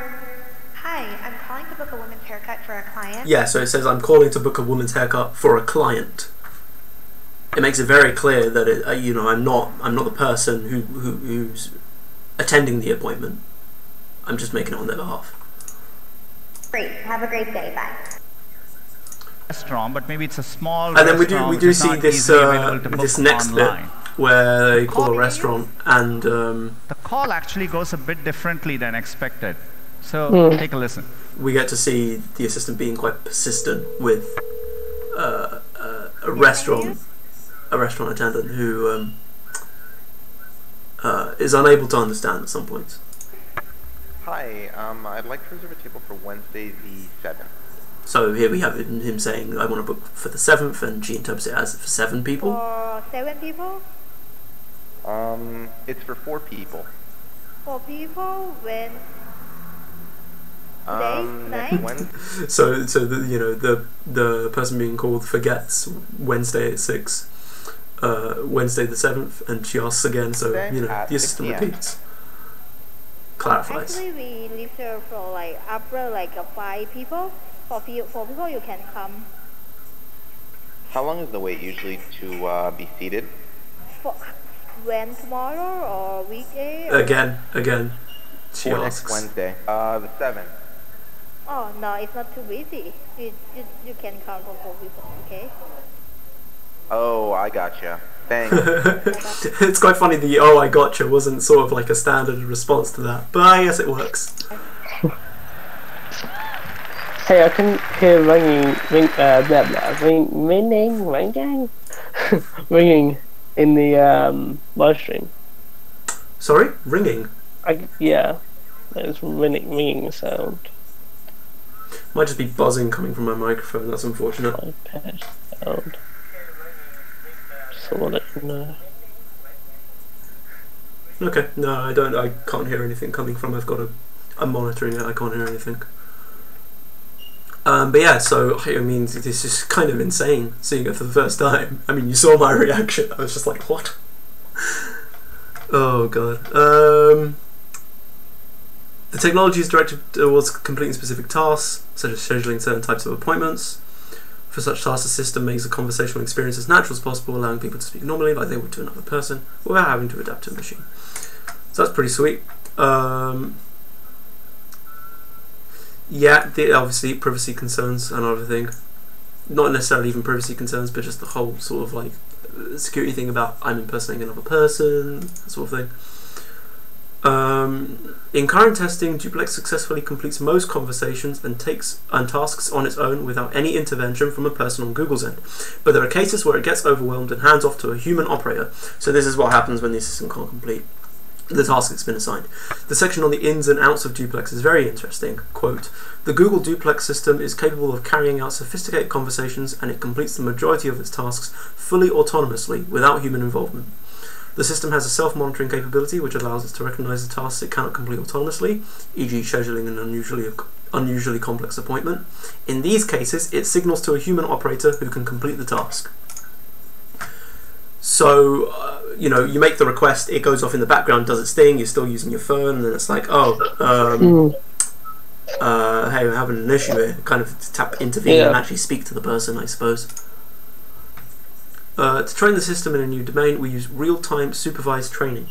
This is comparable to the training practices of many disciplines where an instructor supervises a student as they are doing their job, providing guidance as needed.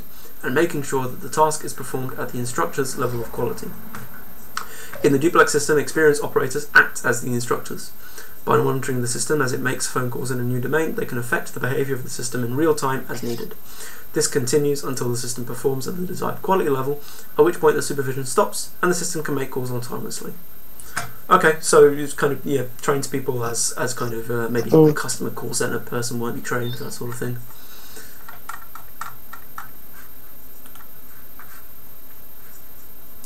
See, Mashable's got an article about it. Let's see if they've got anything to critique.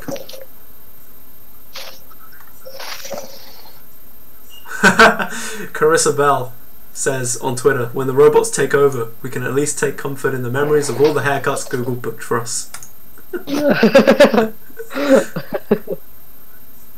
Oh, this is also interesting. Mashable said they so with Google Lens, they said that it can like identify breeds of dogs and things. Watch as we tested Google Lens at a corgi meetup and it failed.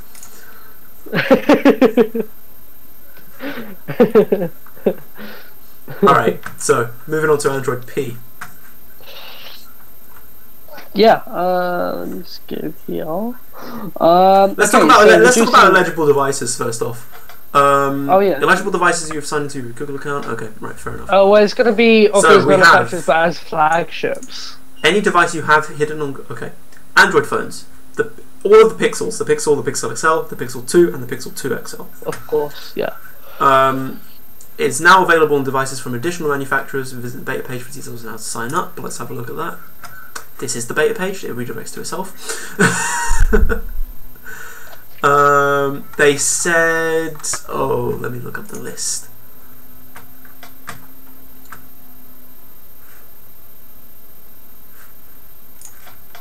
Android P beta eligible devices.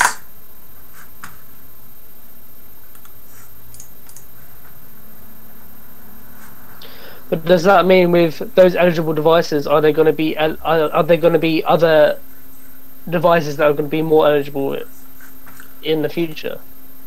I doubt. So this is just for the beta. So no, because they want to isolate. Because in the past, Android betas have only ever been able to be installed on the Nexus line. But they've got rid of not even just flagships in general, just the Google Nexus line. Yeah. But now that they've scrapped that and they've got the Pixel. Because the whole idea with the Nexus was, we've got this new gen of the operating system, kind of new gen hardware as well. We'll put them into one device and we'll beta test on that, so you can kind of cover entirely a standard for what hardware Android wants to run on. So, but yeah, it'll definitely only be the flagships. I mean, because it's really for developers. So if you're in that kind of, you can afford one of those devices and you can mess around with it. They're really just looking for people to test out the software and report back to them on features and bugs and things, as they always are. She's taking an urgent call real quick, so I'll be back in a sec. Yep, sure. Might want to mute your microphone.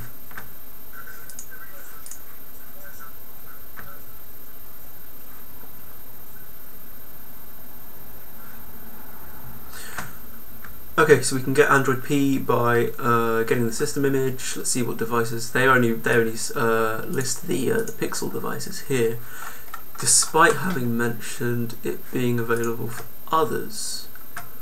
Not really able to find anything on that. Let's see from the past hour. Android Police says, yeah. So here we have the list: Google, Nokia, Vivo, OnePlus, MI, Sony, Essential, and Oppo. So obviously the Oppo N1 or whatever the latest Oppo phone is now, the OnePlus 3, OnePlus 3T perhaps. What's happening with the OnePlus 4? Curious now. Yep, the OnePlus 4 is out, OnePlus 5 is out. God, I can't keep track of how many phones are out nowadays. The OnePlus 5 is the latest phone. You're alright. Yeah, so here we have the list. Google, Nokia, Vivo, OnePlus, MI, Sony, Essential, and Oppo. So we look to see it on the OnePlus 5, the latest Oppo phone, which is what, the Oppo N3, perhaps? I can never remember what the latest ones are. The N4 even. Is the N4 out yet? N5. N6. I guess the N5 is the latest one. Nothing by LG. Nothing by LG, no, actually, that's interesting. We've got the Find 5, the F1s, the latest Oppo phones. It looks like I wouldn't know. I don't know off the top of my head. You'd definitely think LG since Google. Well, I mean, I don't know. LG's kind of gone a bit downhill recently, so. Yeah, the list of supported phones is as follows: Google Pixel, the XL, LG Pixel 2, the XL. We've got the OnePlus 6, which is likely to come out soon.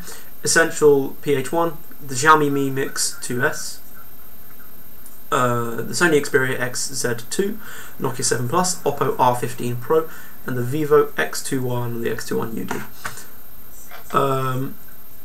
Person writing this article says they were shocked to see this list, though I missed the 6 after OnePlus and immediately jumped to get my 5T signed up, only to face disappointment. Yeah, so the 5 and the 5T, the OnePlus 5 and the OnePlus 5T, they're not eligible devices for the P beta. Yeah. It doesn't look like. Yeah.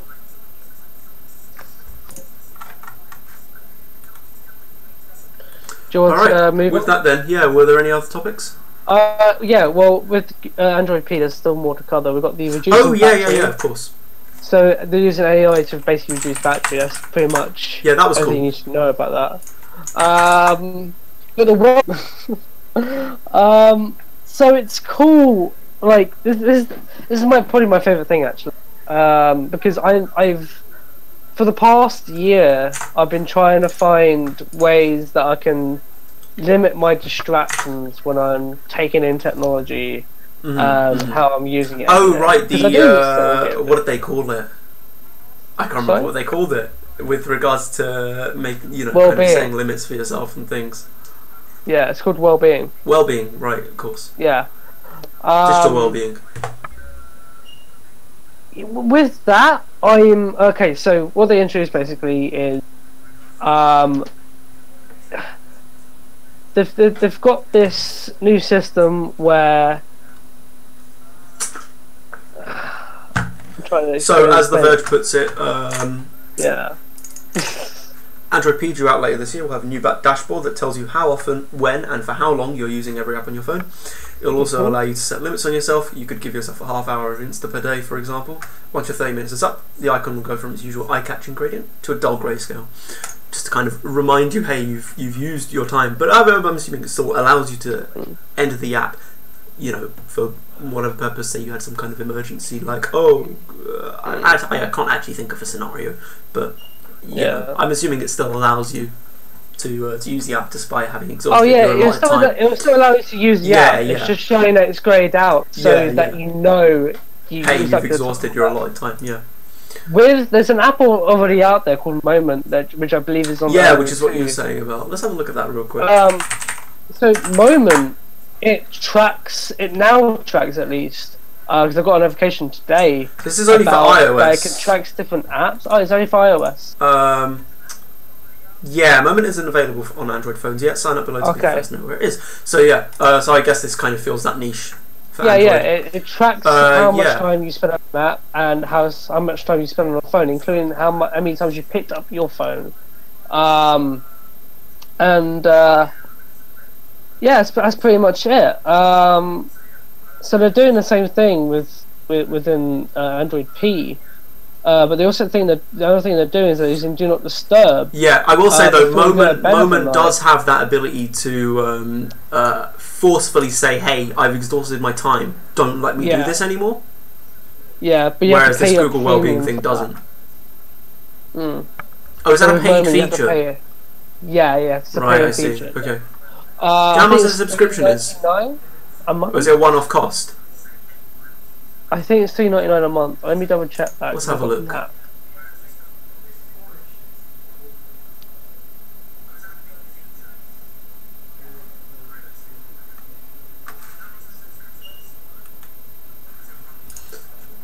Let me know if you find out. It is okay. Unlock premium, pay once, unlock forever. Okay, it's $3.99, pay once. Okay, it's just the one-off. You pay £4. Is this £3.99 in pounds? Yeah. Oh, yeah, so you pay £3.99, you get the app and with all its premium features or whatever. Okay. So another advantage that they have over Moment is that it has, if you use Do Not Disturb, which I do, basically, before I go to bed of the night, I normally give myself half hour before I go to bed to turn off all my devices. Yeah, to wind down, as they put it. Yeah, and read a book or something. With this, you can set Do Not Disturb, and it will basically go into a grayscale, your whole phone. Yeah. And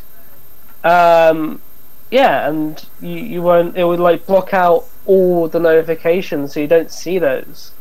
So that's really cool when you use Do Not Disturb, and I wish Apple like bring that to their own Do Not Disturb, because I really, when I'm using that feature, I really don't want to see notifications.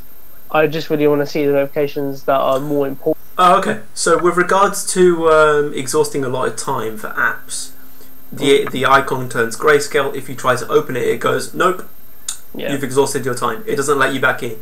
You can obviously then go into the well-being dashboard and change that, but it is something you have to do yourself, and obviously it takes the effort. So some people might not be inclined to do it.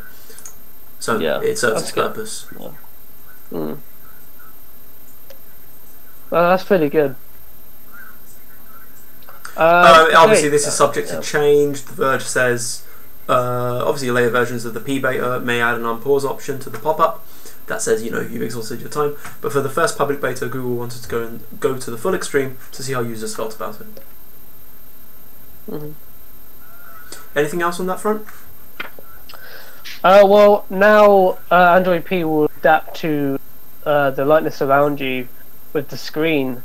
So the adaptive brightness thing was cool as well. Yeah, so basically, rather than just going off the ambient light center, just kind of learn what we've had on the iPads, like. The iPhones, 2015, I believe, or 2016. But is that just I adapt to light, or is it I customize the way in which I adapt to light based? Yeah, but it's what they're getting at here is, because like my phone does that, but does a terrible job of it. Right? What they're getting at is, rather than hard coding your phone so that depending on the brightness it sets it, depending on the ambient light it sets it to a specific brightness, what this is doing is, depending on the ambient light, it'll set it to a specific brightness. But if you then go in to adjust it manually, it'll kind of remember that and go, okay, next time you're in this kind of lighting condition, I'll set it to that brightness instead. Okay, yeah.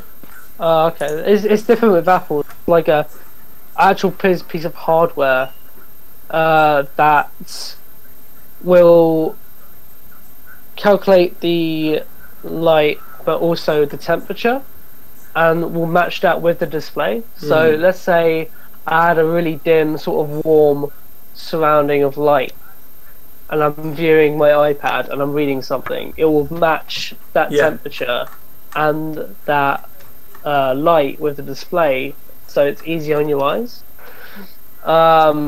It's a feature that iPads and iPhones have had for a few years. Okay, I think the last thing to cover is the actually UI overall, I suppose. Oh no, it's the AR in Maps. Oh right, yeah, because that's the feature of Google Lens, kind of extension to that. But yeah, that seems pretty cool. So they apparently someone tweeted out from The Verge, right from The Verge. I'll try and get it out because I did retweet it because it was pretty cool. So I'll get that up on screen then. Well, back in 2001, I believe. I might be wrong. No, not 2001. Rephrase. I guess around 2006, 2007. When this one here, Android P's new gestures look just like the iPhone 10s.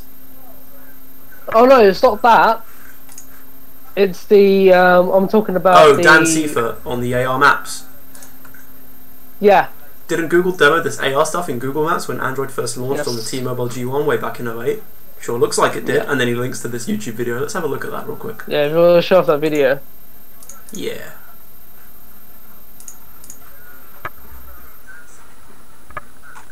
Just wait for that to come up on screen. Was there anything you wanted to say in the meantime? Oh, it's up now. So this video was published. Video was published in October of 2008. The T-Mobile G1.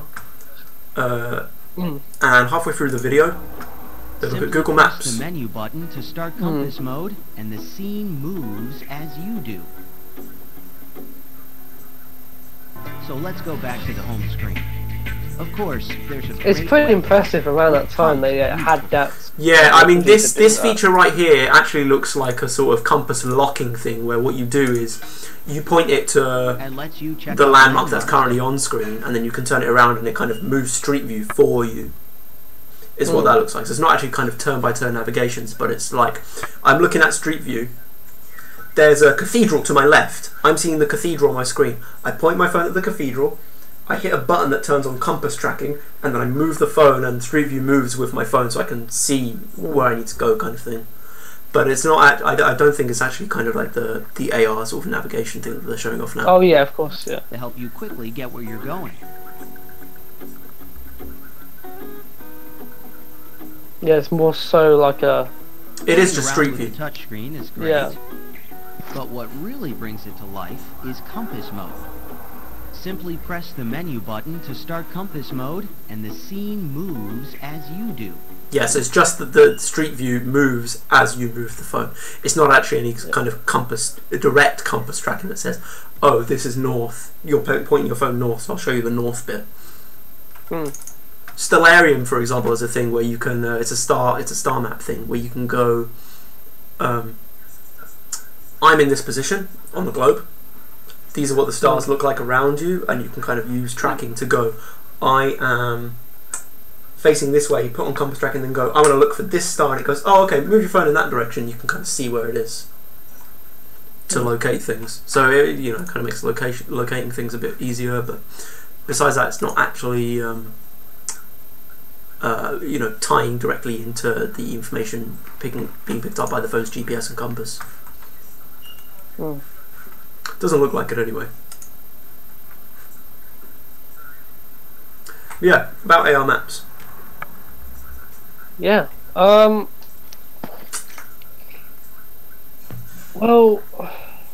I don't think there's much to cover on that. I don't know. Okay. Let's take a look at the UI overhaul for Android P. So we've got this kind of new sort of app bar. We've got the dock as always. So let's compare it to my phone.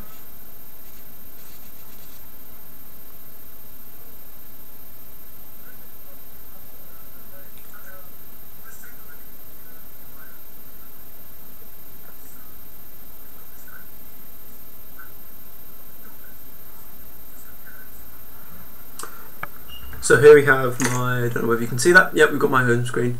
Compared to the one you see on screen now, we've got the dock, obviously. We've got the same kind of back home app switcher, except what they've got here is, there's not really, the option to switch apps isn't there anymore. The app switcher is kind of in that, the overview which they're showing here, and the scrubbing, so I would drag my finger along the screen like this to switch between apps, just along the right hand side of the kind of taskbar, I guess you can call it. We've got the Docker 5 things, as you already have, and the app launcher is now part of the home button. So they've freed up a fifth space. You can see they've got an app icon there in the third space, sorry, halfway through. So you kind of swipe up and you can see this overview, and you swipe up again, and then it brings up your app launcher. With regards to I mean, we have the current. This is what the app launcher looks like currently. And let me open up a few apps. It's a new thing that Android users are gonna. So this is what the app launcher looks like currently. I have to reload. This is what the app launcher looks like currently. The light is kind of in the way. They're in cards, but in landscape. So this is what that looks like currently in the app launcher. Yeah. So it's kind of a vertical thing, go up and down. Or they're kind of reminiscent of the iPhone and the iPad, where it's side to side. You can see a full app at one time. You swipe to the next one, swipe to the previous one. But they still do still have, because I don't really like that. I haven't really quick switch between apps. It is nice to, as they say, be able to see kind of the bottom half of the app if you're just kind of switching between for reference. Say there's like a date or something that you want to copy into your notes or your calendar. Besides that, we do have the scrubbing thing, so where you kind of scrub between apps here and then tap one to select it and switch to it. With P, we have the ability to drag the finger along, and you get that quick overview of all your apps, and it just kind of flicks between them quickly, and you let go when you want to switch. or you tap it. I'm not too sure on that, but it's, you know, one extra interaction. Still nice and quick and simple, which I like. Besides that, I don't think there were any other overhauls to the UI. There was the volume thing. They've changed the default volume to be the media now, rather than media if media is playing and ringtone otherwise, which is nice. And also the whole kind of nice easy switch to silent mode from there, which is kind of a given. They didn't have that before though.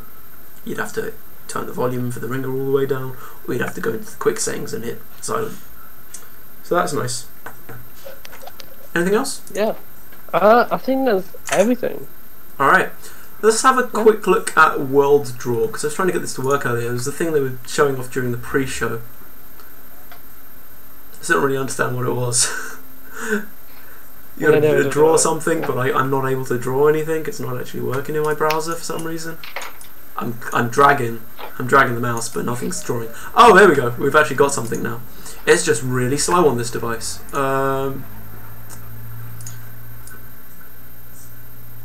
Yeah, that's just really slow. That's quite terrible. I'm not going to bother with that. Explore the world. Let's see.